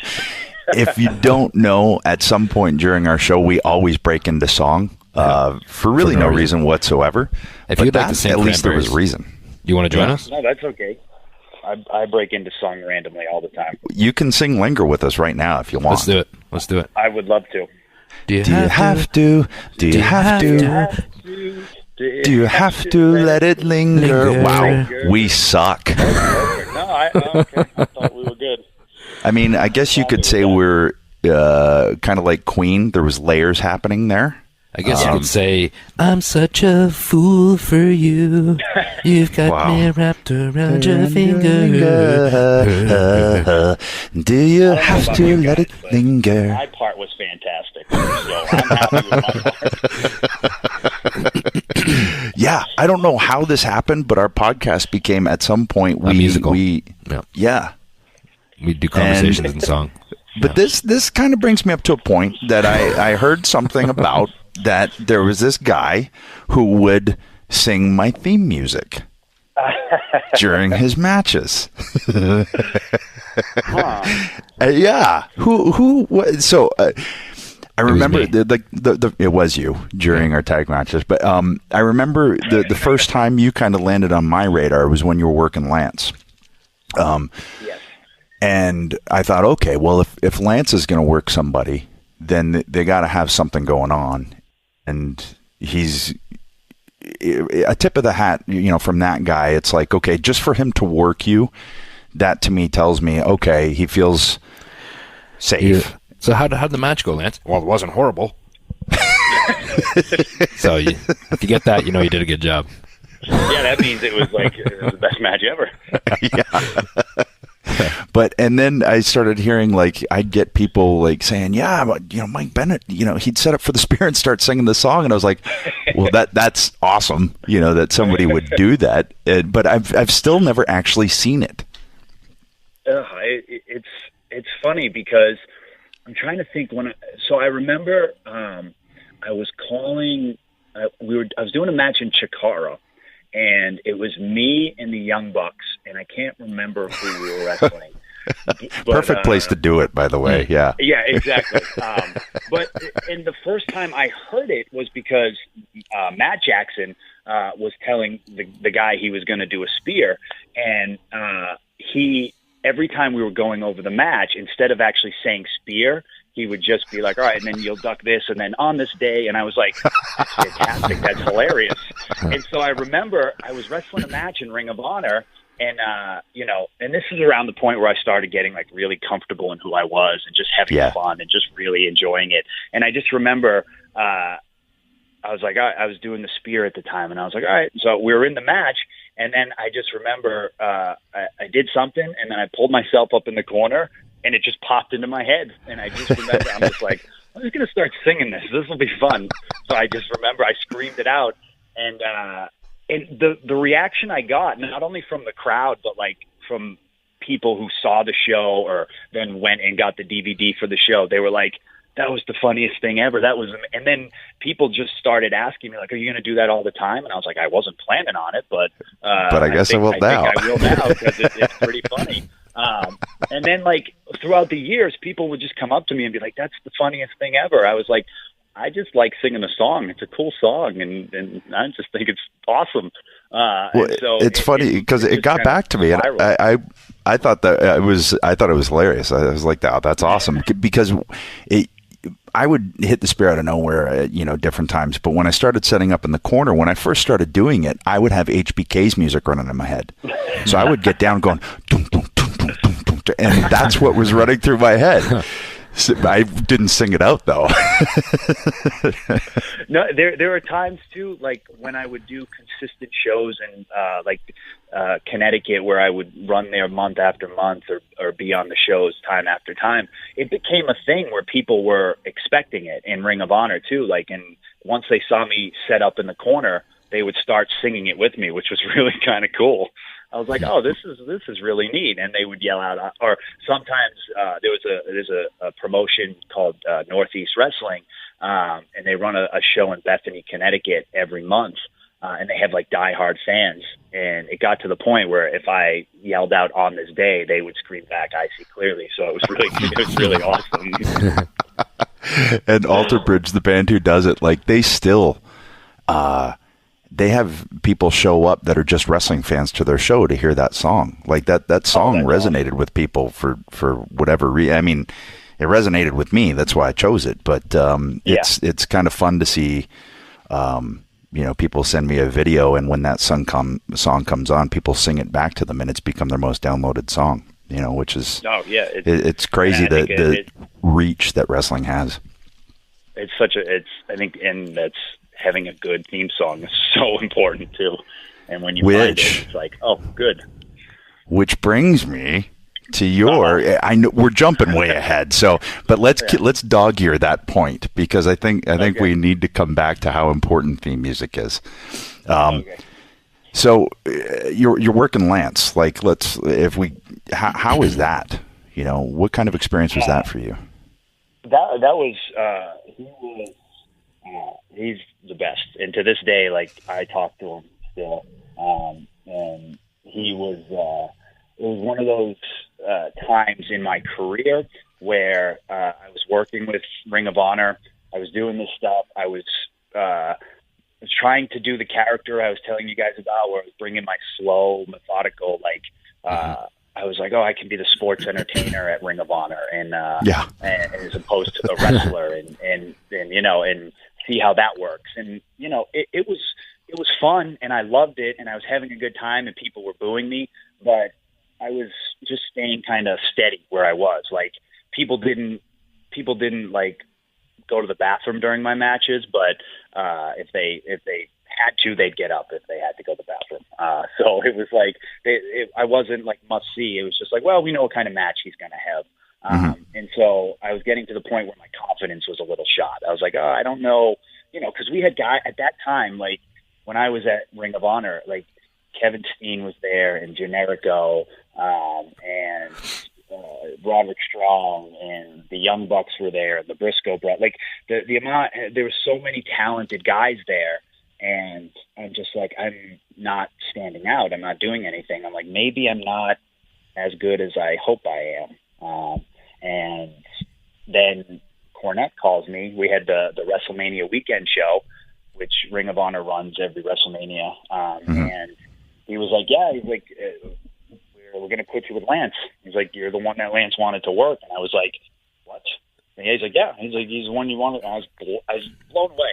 I was like, holy, that's, because I like to stay humble. I like to have confidence in myself, but I don't like to think that it's not how I was raised. It's not how I just like to keep myself grounded. I've always been that way. It's the difference between cockiness and confidence. Yeah. Yes, exactly. And like, I don't like to think I'm anything. I just like to do my job. And I get genuinely shocked when people compliment me, and to hear someone like that who I respected and admired so much, I was like, holy cow, that's awesome. And then we had the match, and the match was a blast. And I just remember that I considered myself, I was like a nobody. I was just this, guy at Ring of Honor, and Lance had done all these wonderful things. And I remember when we were calling the match, and what stood out to me was how incredibly respectful he treated me. And I was like, oh, wow, here's a guy who had done a ton of stuff in the business and is treating me like his peer. I was like, and that alone gave me a level of confidence, because his confidence in me, in turn, gave me confidence in my career. Yeah. And so I tell him that match was really important to me, because not only I thought I loved the match, but like to have kind of like his stamp of approval kind of gave me that little. There are a lot of moments I feel like in my career, and like going to New Japan was one of them too, but like where you get that stamp and you're like, all right, no matter what, at least I have that in the back of my head. So however much negative crap you take, they can't take this away from you. And it was just one of those things where I was like, it just gives you that extra confidence to be like, all right, when you're down or you're upset or people are crapping all over you, you're like, but at least you've done this, and that can help elevate you back to feeling good about yourself. Which I think is important. It's nice that Lance showed you that type of respect too, because I had a similar experience with Lance when I was, I was very young in the business, and he had more experience than I did. I worked with Lance, and he was in the business longer than me, was working in Japan, and so of course when I went to him, found out we were working, I gave him the respect of going up and asking him, what would you like to do, this and that, and so he talked to me, and then he said, was there anything that you would like to do? What do you want to do in this comeback? Because he was working as a heel, and then I was like, well, I'll do this thing, and I'll give you this tilt-a-whirl like backbreaker. And he looks at me, and he turns his head, he goes, he says, what are you, 250 pounds? And then I looked right back at him, and I went, are you? And then he goes, and he just kind of gave me this weird look and kind of shook his head. He's like, okay, fine, yeah, we'll do it. But so obviously he liked you better than me. Well, Jay, I mean, nobody really likes you. That's how I keep my heat. I don't have a tilt-a-whirl backwards in my arsenal. So you're okay. You never had to go over that hurdle. Yeah, I had no twists or turns, so I was good. But it does go a long way when you have someone that you respect within the industry, and they you have that kind of confidence in you, because let's face it, the audience is one thing and they'll react and all of those things, but someone that really has been in there and has taken bumps and has been up and down roads and everything and can see something, that does a lot for your confidence. I always relate things to, personal experience. And I think for us, Jay, Bad News was a guy, Jerry Morrow was a guy, Great Gamma, Johnny Smith, all of these guys over the years that for whatever reason saw something. And it sounds like Lance was one of those guys for you. Yeah, he was, especially at that point in my career. And like I said, I really think there are like stepping stones of people who just, who maybe don't know, but just by them having the confidence in you or just saying something or giving you permission to put the match together or whatever at that point, like it just gives you that little bit of confidence. And before him, I had done an indie show with Scott Taylor. And he's from the New England. I think he was born and raised in Maine. And, we do a bunch of shows together, and he's another person that just gave me that stamp of approval. And to this day, he still sends me texts. And just the other day, after everything happened, he just was super ecstatic because he was another one who was just a big supporter from the get-go. And it was just it's nice to have that. And for those that don't know, Scott Taylor is Scotty Too Hottie, and truly one of the nicest guys in the world. Like I love Scotty so much. Not just in wrestling, just as a human being, man. He's just so good. Him and I traveled together. Jay, we traveled with him a lot, and similar sense of humor, just a nice guy, super talented. And we got to work Scott. We worked Scott in a ballroom in Boston once where the ring bell was an ashtray. And the ropes were broken. You couldn't hit the ropes. Couldn't hit the ropes, and it was like a mattress with canvas over it. It was brutal. And that's where we first met Scotty. And at that point, Scotty was just starting to come in. He had the bad kind of, permy mullet and the silver, tassel tights. But he was doing stuff with WWF at that point. And we always stayed in contact. I remember running into him in Halifax because WWF was doing Raw out there. When we went backstage and we knew Scotty, we're like, holy shit, this is possible. Like Scotty's doing it. And, just over the years, then we end up wrestling Too Cool like every night for about a year. And just a super, super, great guy. And there's two guys that you're talking about between Lance and Scott. I mean, you're lucky that you got those two guys because there can be the opposite of that in this industry sometimes. And the fact that it says something about you too, though, that those two guys were drawn to you as well. That just means that from a character standpoint, you have two really, really solid human beings that, saw something in you and were willing to help you too.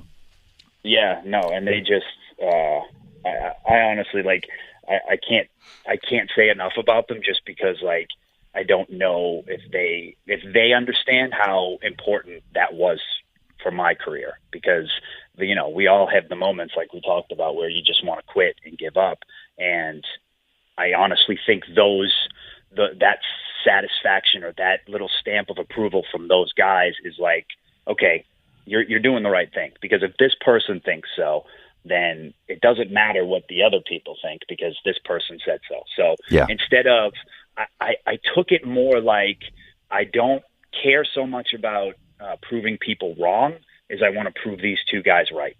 If that makes sense. That's a great way to look at it. It's probably a much healthier way to look at it.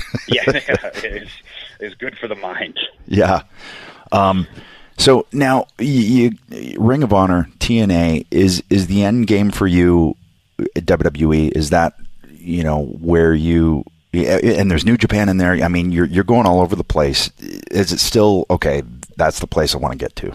And was there ever a point in that journey where it's like, man, maybe this is how it's going to be for me? Maybe that's not in the cards. Was there ever that thought crept in your mind? Yeah, without a doubt. I think, because there are times, and I always would say this to Maria, but there are times when I was either with Ring of Honor and doing Ring of Honor and New Japan at the same time and staying busy, and for the first time at that point, I'm making a living. Like I'm living off of wrestling, and it's great, and I'm paying bills, and I'm paying off a car, and it's wonderful, and I remember, like, I was just happy, you know. I was married, I was happy, and I remember sitting there and I'm like, I'm good, you know, like not from a competitive, creative standpoint, but I remember thinking to myself, if this is it, I did pretty good for myself. I am from the middle of nowhere.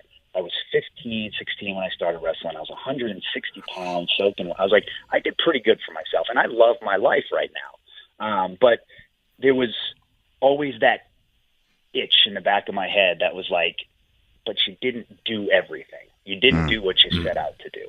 Yeah. And that just didn't let me be comfortable. And that was always what it was. You know, I think you get to a point where, and it's not about the passion for wrestling. It's not about the love for wrestling, but it becomes more about your family. It becomes more about what you need to do for your family. And when we went to TNA, it became more about what I needed to do for myself, for my wife, for my life. And I was like, and that's what it was. And that became more of my focus. But again, there was always that itch in the back of my head that was like, but you didn't do what you said you were going to do. And I was just always kind of like, all right, I still have to do that then, because I felt like I wouldn't be comfortable until I did it. Well, and you know what? And not everyone is built with that itch. You know what I mean? Like, not everyone has that itch in their brain. And I think the people that do are the people that end up doing it. You know, I think because they just can't settle until they do. And I think you're just kind of born with that stubbornness, that competitiveness, that mindset that is just, you know, and it's the same with NFL or NHL or anything like that, you know, and there can be some people that even if they do have it, it's just the dominoes fall a certain way and it doesn't happen. But I truly think that anybody who makes it there, they have that little compartment in their brain that is always going to be itchy until they do it. And I think too, for lifelong wrestling fans, right? When you have people like us, and I assume that you're the same way, that when you grow up with it and it's a part of your life, it's ingrained in you. You watch it religiously, you love it. You can, you know, you're drawn to the performers and the characters you see on television. And then you start training in it, and it's just this lifelong like journey that you're on. And I think that and I completely lost my train of thought here, what I was going to say, but it's okay, Bird. You'll get it back. I don't think I'm going to. I think it's gone. I think it's gone. It just flew away. It's gone. It's gone. I'm surprised I get through the day with making complete sentences half the time. I'll be ordering food and be like, I don't want it anymore. Can you tell me? Do you guys remember? Because I don't have a clue. Just cut into different languages randomly.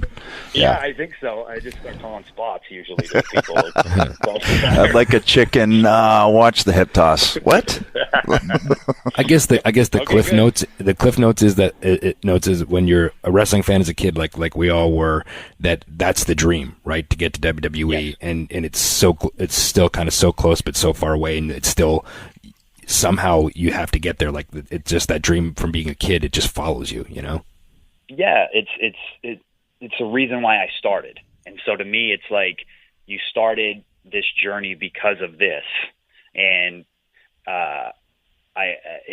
me and Maria have a joke where I always say my career went in every direction except the way I thought it was going to go.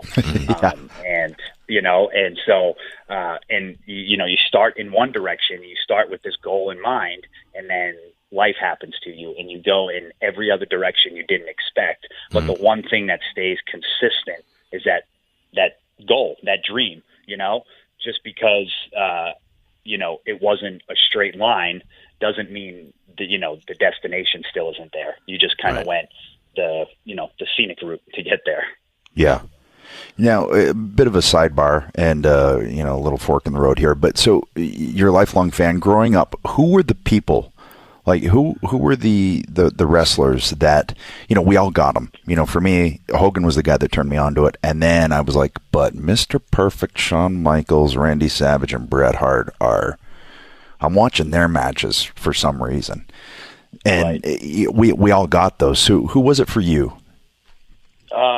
Well, to me, because I would say when I was the biggest fan was like at the P. I think it was like 1998, and so what drew me in completely to wrestling was definitely Steve Austin. Like I just remember watching him and just being like, and not even so much from like the badass point of view, but just from just being completely and utterly entertained by everything he did, just being like, this is, and then just watching his matches.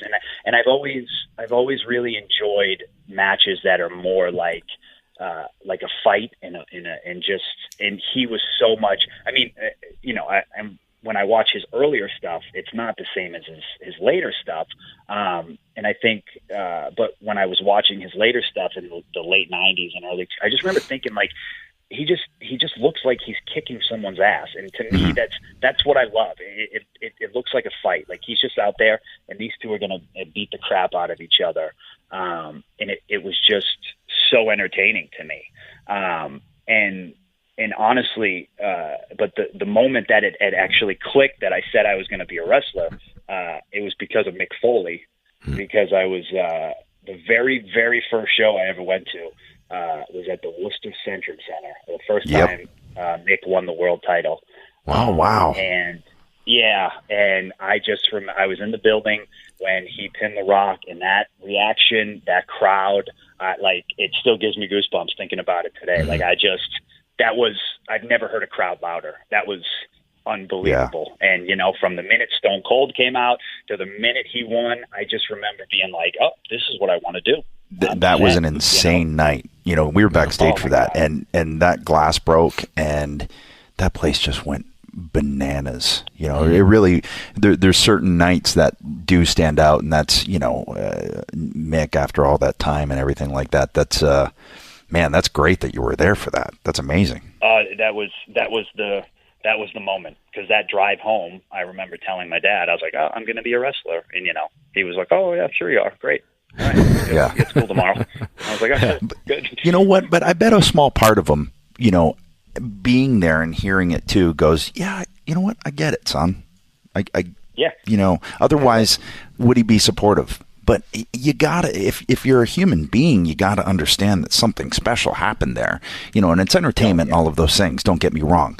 And you can't take it too seriously or you'll just go insane. But there has to be a part of you that just goes, okay, yeah, you know what? I get that. I get it. Yeah, that reaction, that was a moment. Yeah, if you can elicit that kind of emotion from someone in entertainment, then you're doing something correctly, because that means people can forget about their everyday concerns, even if it's just for 2 hours. Right. And not for nothing, but to this day, the one wrestler my dad always asks me about is Mick Foley. So really? There clearly was, he'll always be like, oh, what's Mankind doing? Or Mick Foley, what's he doing? I'd be like, oh, and so he still asks about him. So clearly something stood out that night to him too. Yeah, for sure. You know what, too, that I just dawned on me, but Mick is kind of, and I don't know if, I'm sure other people have made this connection, but Mick is kind of like the 90s Dusty Rhodes. Yes. If you think about it, where everybody can just relate, because sure, he's a big man and all of those things, and he has charisma, but you wouldn't assume, looking at him, you wouldn't go, okay, world champion, but for whatever reason, they have that connection to people and people can relate to them. And I know Tommy Dreamer would agree, because he has that connection. Like Tommy and I would travel together and people wouldn't come up to me. They'd go, hey, can we talk to Edge? And he'd be like, why are you asking me? But people feel like they can relate to Tommy, and just like I feel like Mick has that same connection, just like Dusty did. Interesting. Yeah, he has the very much like, oh, I want to hang out, or I'm not so afraid to, it's almost like he reminds you of their dad. Like, oh, you're nice, and I can talk to you for a little bit. Yeah. Yeah. Huh. So Mick, Steve Austin, that's your era of guy, and then, but you don't wrestle anything like that. No, I don't, which is weird, because, I, as much as they got me into it, I think honestly it was more who I started to watch and follow once I got into the wrestling business. Yeah. And not for nothing, not because I'm on you guys' podcast, but you two were huge in people that I watched and followed, and who I thoroughly try to not emulate, but when I would watch Edge, your matches, or Chris, like you guys, to me, I was like, you know what? I think that's more how I fit. That's more my mold. And to me, that the way you guys worked, not kind of going off topic here, but a lot of what me and Matt Taven did as the Kingdom, we honestly wanted to base off of what you two did when you guys were doing the Reek of Awesomeness kind of. We wanted to be that fun, kind of goofy, but slimy type of heel. Yeah. And so much of what you guys did, we were like, that's the kind of vibe that we want, because like we were like, at that time, no one in Ring of Honor was really doing it. And me and Taven, we're best friends, so we're like, this could actually work. And so we tried to really give that vibe that you guys had. And not for nothing, but probably who my style is so similar to was Steve Bradley. He was, to this day, the person who probably had the biggest impact on my wrestling career. And guys who knew him always tell, like, oh, they're like, oh, you move like Steve, you talk like Steve. Like, so it's wrestling with him, training with him. When I was 18 or 19 years old and I first met him, I was in awe and blown away. So I was just like, he was like a role model, and I was just in awe, like, oh God, I want to be just like this guy. So, he was the person who I just tried to pretty much copy. I stole all his stuff. Well, I appreciate you saying those things about us as well. It's really nice. That's cool to hear. But it's funny, yeah, when you get in and you almost kind of like, you're still watching as a fan, but almost more as a student too, right? When you break in, so I think that most people, I know I did, and I think Adam was the same way, where you kind of watch tape or footage on, 4, 5, 6 certain guys that kind of you feel like you move the same way or might have the same body type or whatever it is, and you kind of take pieces of what they do and kind of put a spin on them and make them your own, and that's how you develop a style, I think. Yeah, no, and it's like, it's always that question where people ask me, they're like, well, who's your favorite wrestler growing up? And then, who had the biggest impact, or when and it's like, it's two different questions to me, because it's like the people I loved growing up, but then there's the people that I watched. And Maria will tell you, because she's sick of seeing it to this day. I've seen the match, like Edge. I've watched you and Mick Foley's match from WrestleMania 6 million times. She's like, enough already, okay? Yeah. You and Orton from SummerSlam, I've watched 1 million times. Like, thanks, man. Those matches, they stick out to me, and I try to go back and just pick things apart every time, because I sometimes just see yourself in that position, and so you just try to see, okay, why did they do it? Because I can relate to how they're moving or how they're putting heat or selling, and I just go back and I try to, and just every time. And why the crowd is reacting certain ways too, right? Because you can hear that and be like, well, what did they do there that garnered this reaction? And it's part of it's the story, but part of it's also the story that's being told in the ring with the moves and the selling and the whole psychology of a match. And it's so true what you said.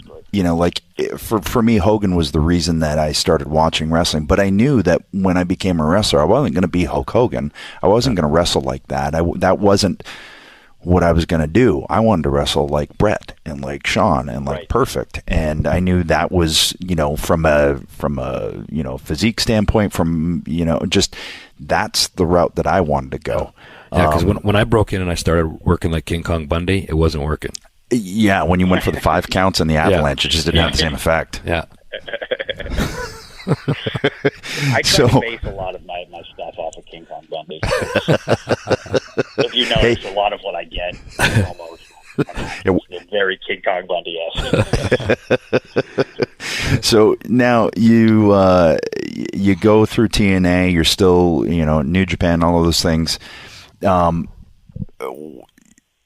how does it work out with WWE that you finally find yourself on the cusp of this happening? Because as I said, we saw you at WrestleCon this year. We knew that there was rumblings and that it was, going to happen because we got our inside sources, brother. But, how does it feel after all that time to go, okay, I think this is going to happen? Yeah, it's to me,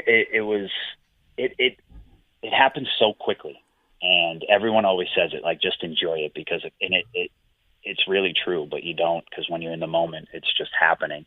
But like, we had finished up our contract with TNA, but we were still working there. We were still, the way I was raised in the wrestling business is, once you decide to leave, you leave the right way. So we were going to make sure that we would tie up any loose ends and storylines, which we did. Maria did the whole wedding angle, and I was kind of slowly just pushed off TV and was just doing that stuff with her so I could help those people, do what they needed to do. And I was just kind of in the background of that storyline because that's just what I believe in. And so, we promised that we would finish up. And at that point we were in between contracts. TNA had offered us to stay, and they were offering us a pretty good amount of money. And then at that point I was like, I don't know if I want to stay. I don't know what I want to do. I was like, because I'm in that weird position where I want to take care of my life and my family, but there's still that itch. So, I actually, I reached out to Paul Heyman, and he actually, was like, yeah, I think you should reach out to Triple H and talk to him and see what he says. And so I did. I sent him an email and asked him what was, just said, I'm done with TNA and this and that and blah, blah, blah. And he emailed me back, and he was really nice about everything. And he was just like, all right. He's like, yeah, I'll have someone be in touch with you. And, I'm so used to, I'm kind of jaded in wrestling, just through everything. So hearing that, I was like, that was great. He was really nice. The most I took out of it was, wow, he was really nice about everything. Cool.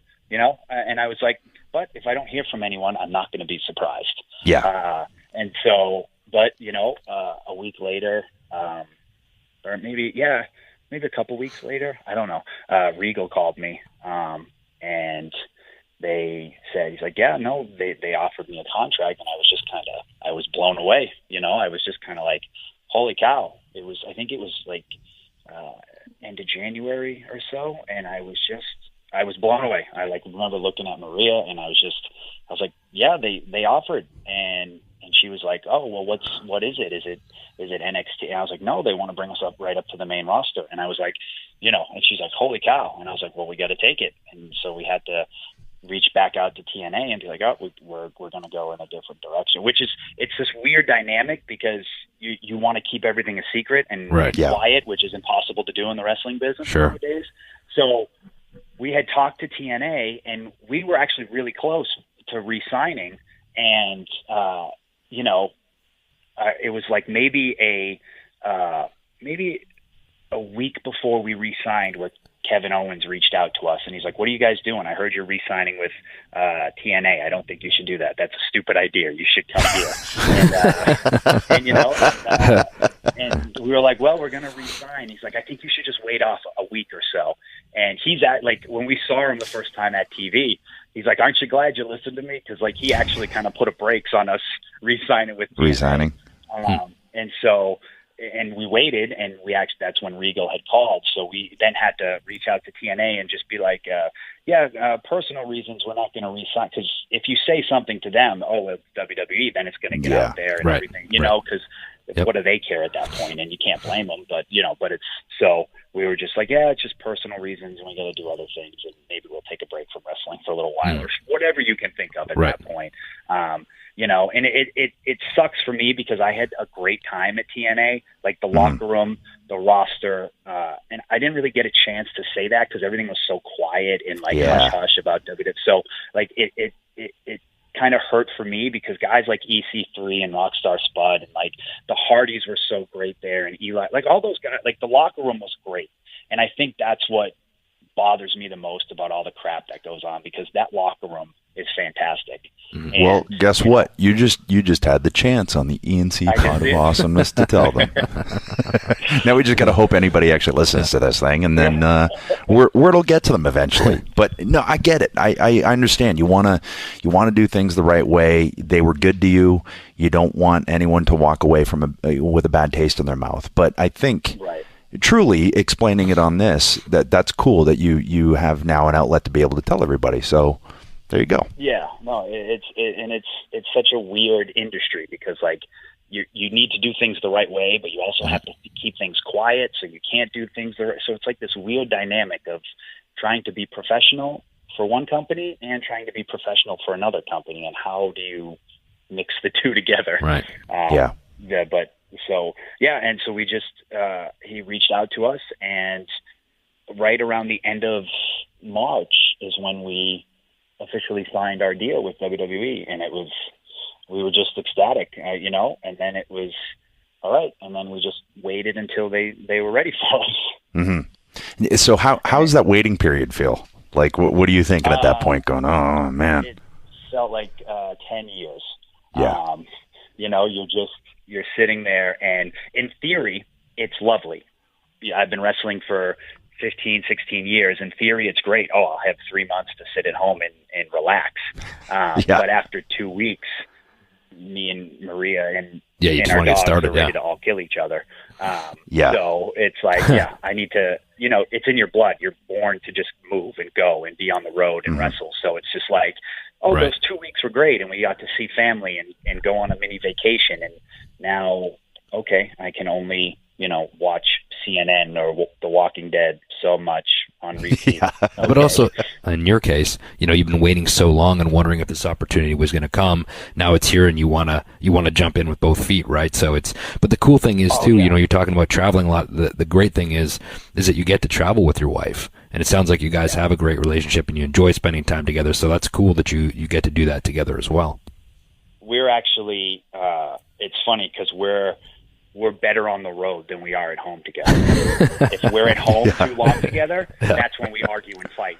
When we're on the road and it's stressful and we're going through security and we have to find hotels and rental cars and where we're going to eat, nothing, no problem. Smooth as can be. Like it's the opposite of what most relationships go. The people, when they travel, they're at each other's throat. We're the opposite. If we're home and we're just staring at each other, we're like, all right, that's enough of you. But it's interesting. It is like when Beth and I take trips now, easy because we're both well traveled. We're both road hogs, so it's like, okay, this, and there comes a point at home where we look at each other. She goes, "You need to go read, like just go read a book." I'm like, okay, yeah, you're right. Yeah.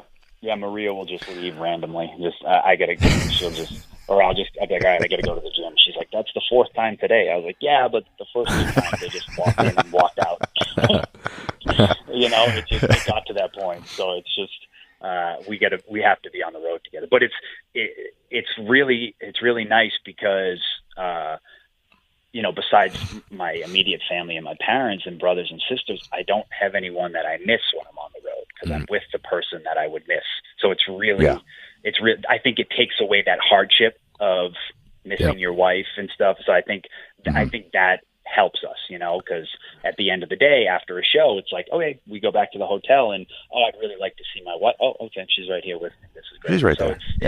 It's kind of a cool thing too that I just thought of is that, Maria had been in WWE before and had left. So for her to kind of understand what it was like to be there, that whole world, the size of it, the travel, the crowds that you get to perform in front of, and then kind of knowing your struggle to get there. And now for her to see, it's got to be gratifying for her as well to finally see you get to the place where you'd always wanted to be since you started, and to experience what she had already experienced, and now doing it together is a pretty cool thing too. Yeah, and she says that to me. She's always just like, obviously she wanted to go back for a personal reason, but she always says, she's like, the most exciting part for her on this run here is she's like, I get to now witness it through you and see you do it for the first time and see what your reaction is the first time you go out there, or your reaction the first WrestleMania, or whatever, the first experience of this, or the first European tour, or whatever. She's like, I now can live it through you. which is really cool. And I think it gives her that, like you said, having already done it before, I think it gives her that extra drive for the second run. Yeah. Now, you talk about firsts and everything, so let's talk about Money in the Bank. First of all, how do you find out? What's your reaction? And then when you go out there the other night, you hear that the music, the reaction, what's the feeling then? Like, how does it change? Like, what's going through your mind? What's going through your heart at that point? Well, we heard, so we've been sitting in, I think it was just around 3 months at that point, and finally we got the call from Mark Carano, and he's like, all right, it's going to be Money in the Bank. And then and I'm just like, oh, wow, then it's really happening. You know, you signed, you're there, but you don't really know you're there because you haven't done anything. You've gone and gotten physicals and done all the stuff you need to do, but it's not really there, you know? And then you're like, oh, okay, it's there, but it was still a week away. So you're just like, and then as it inches closer, you're just like, oh, okay, this is really happening. And then, you're watching TV or you're going through the social media and you're seeing like the advertisements for it. And you're like, oh, that's where I'm going to be. Oh, crap. It's this whole, like, okay, it's getting real. This isn't just, you're going to on a poster at, in the middle of nowhere. This is the paper.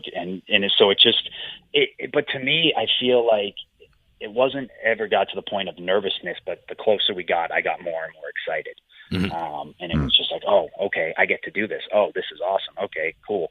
And then the day finally gets there and you arrive and, I like to think that everything in life happens for a reason. And when I got to the building, I was very relaxed and excited. And I thought to myself, you know what? The reason it took 15 years was so I could be feeling this way right now. Because 5 years ago, having already been wrestling for 10 years, I wasn't ready for this.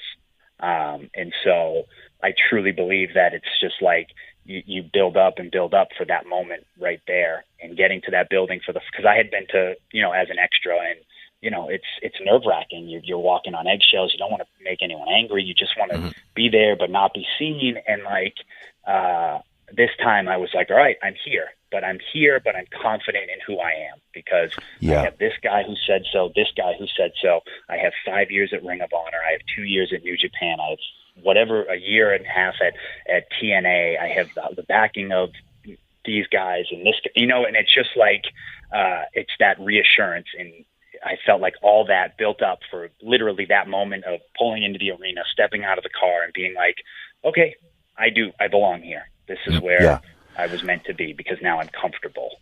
Well, you've done as much as you can from a territory standpoint, even though there isn't the territories anymore. You've done the current version of that. And also, like you said, you're not an extra coming in and walking on eggshells and, I got to make sure I shake everybody's hand and I don't want to rub anybody the wrong way. You're being brought in with a character. You're being debuted at a pay-per-view. So that's going to give you that confidence that you said you got from Lance or Scotty throughout the years. Like, okay, this company sees something in us and they're going to give us a shot here. Right. And it just, and I, like you said, I think honestly that part too of, okay, there's a reason why it was, okay, yes, you can come right to the main roster. Okay, yes, we're going to put you on a pay-per-view. Like, which is huge. Like whenever you because right now going through NXT seems to be the way and kind of introduced, but you hopped right past that, and that's great. We were watching it because Beth really wanted to see the women's Money in the Bank ladder match, and you guys popped up. I was like, oh, that's awesome. He jumped right by NXT. This is great. Because just from talking to you and the few times that we have, I'm like, oh man, I like this guy, so to see you coming out on the pay-per-view, I was very happy for you guys. Oh, thank you. That means a lot. It was, it was just, to me, it was cool. I just, people keep asking me like, oh, I was like, it was just fun. I just had fun. I spent so much before where I am now, dealing with the miserableness and the struggle. And I know for a fact, the life on the road, and it's only going to get harder. But for me, that moment right there, I just soaked it in. I was like, I for everything I went through, for every crappy hotel I slept on the floor, slept in my car, put myself in debt, all this crap, and just over and over again, and every, demon that you overcome, and every battle that I was like, for all that, I'm just going to enjoy this moment, this weekend right here of being for the very first time. And so whenever I'm just like, it was great. I don't, I know the hard work starts now, but for that moment right there, it was well worth the 15-year build-up. Well, you know what, too, man? You know what you have to do? At least this is what I try to do, is every night at some moment, take that moment to soak it in because of all the work to get there. But, like, I even think back to my last match. Was it WrestleMania? Was it the one in Atlanta? Yeah, that one. My last match. But if you watch it back, you can see, and I remember doing it. I got up on the ropes, and I just looked around like, man, this is really badass. And you never know what will be the last one. And I remember thinking it that day, and my buddy Mike from college texted me. He goes, hey, man, are you retiring or something? Because you just look different when you were up on those ropes. And I was like, I assumed it might be my last WrestleMania, so I just wanted to take it in. But every night I would go out there and just take a moment to soak it in and soak in how cool it was, and then nose to the grindstone and, bust your ass. Because like you said, now is the real,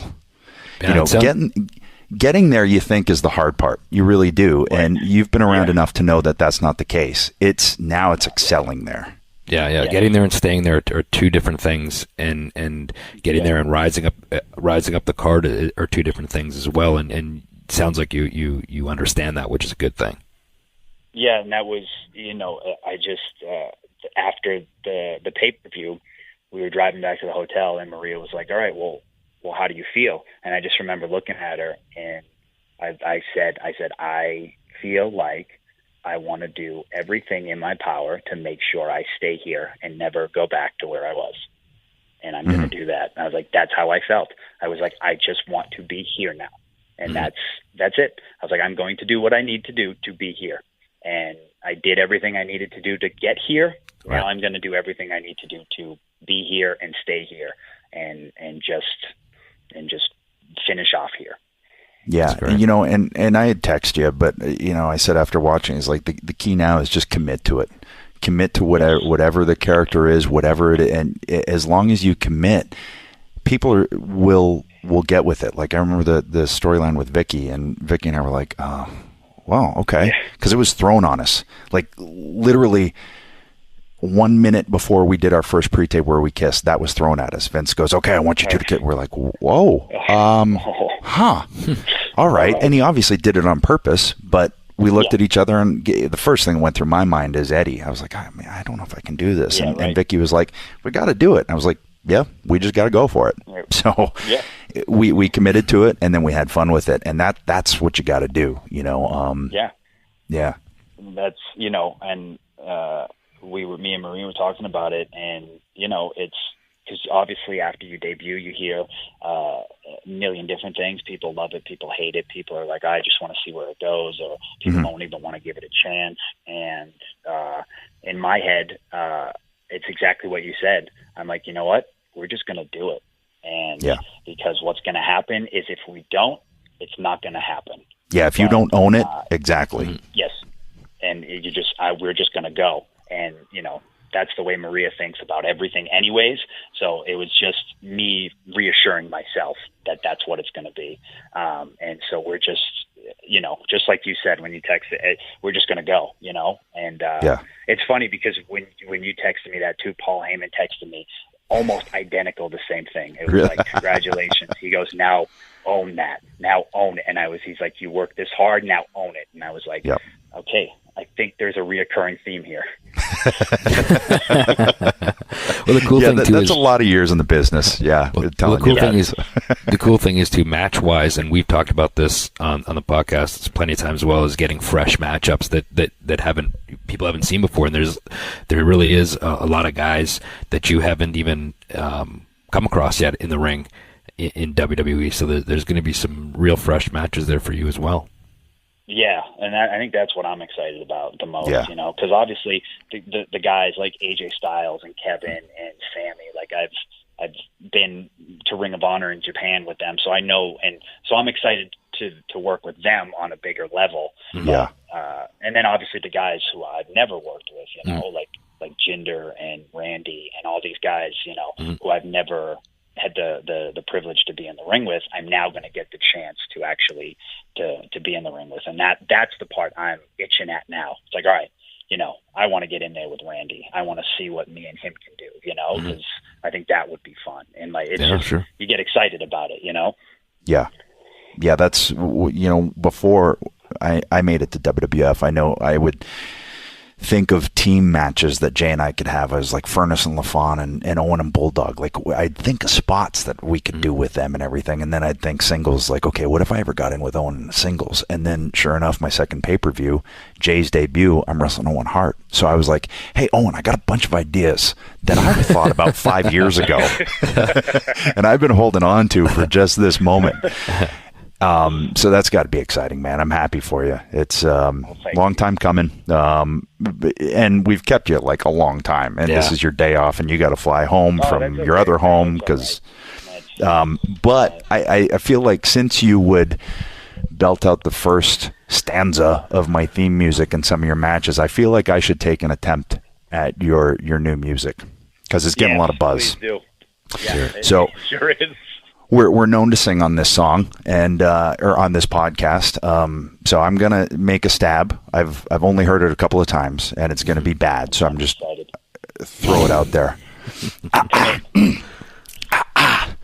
This is the greatest love I've ever known. I'm burning in love. I think that's how it goes, right? I think so. Yeah. How about that, everybody? We're going to have to record that over what's going now, kind of like sensational shit. Right? Yeah. Exactly. Yeah. If Sean can sing his, I can sing your theme music, and you come out to my velvety tones for the next 20 years. I'm for it. Well, man, it's been a blast having you on. We probably could have talked another 2 hours. But thank you so much. Yeah, congrats on everything and finally making it to where you've always wanted to be and onward and upward for you, man. Looking forward to watching and seeing what you do from here on out. You and Rock 'em Dead. Thank you guys. I appreciate that a lot. And Maria's waving at me. She says hi to you guys. Hello. Hi back. Yeah, but no, thank you guys. It honestly, like I said, I try to stay humble, and just hearing that, it truly does. It means the world to me. To me, sometimes getting that appreciation from your peers means more than any other accolades. So thank you. Well, stay humble, stay hungry, and have fun. Thank you. Appreciate it. Well, it was good to talk to Mike. You know, I'm glad that he's doing well. It was cool to hear his journey to where he's at now. I mean, he's earned it, and he worked hard. You know. Yeah, I think it'll give people a new appreciation if they didn't know his story. That it's not just some guy that popped up on the radar in the last 2 or 3 years.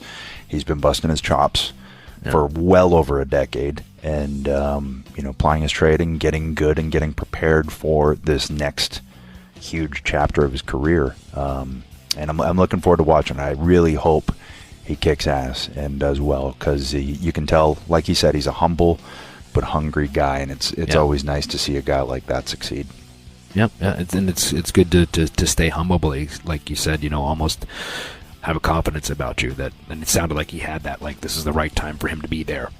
That everything came together at the right time for him, and he knows now this is where he was meant to be, and this is where he should be at this point in time, and he's ready for this challenge. So, good for him, and I look forward to watching him and seeing what he does from here. Him and you know what, Jay? I'm pretty sure that he likes me better than you. No frigid way.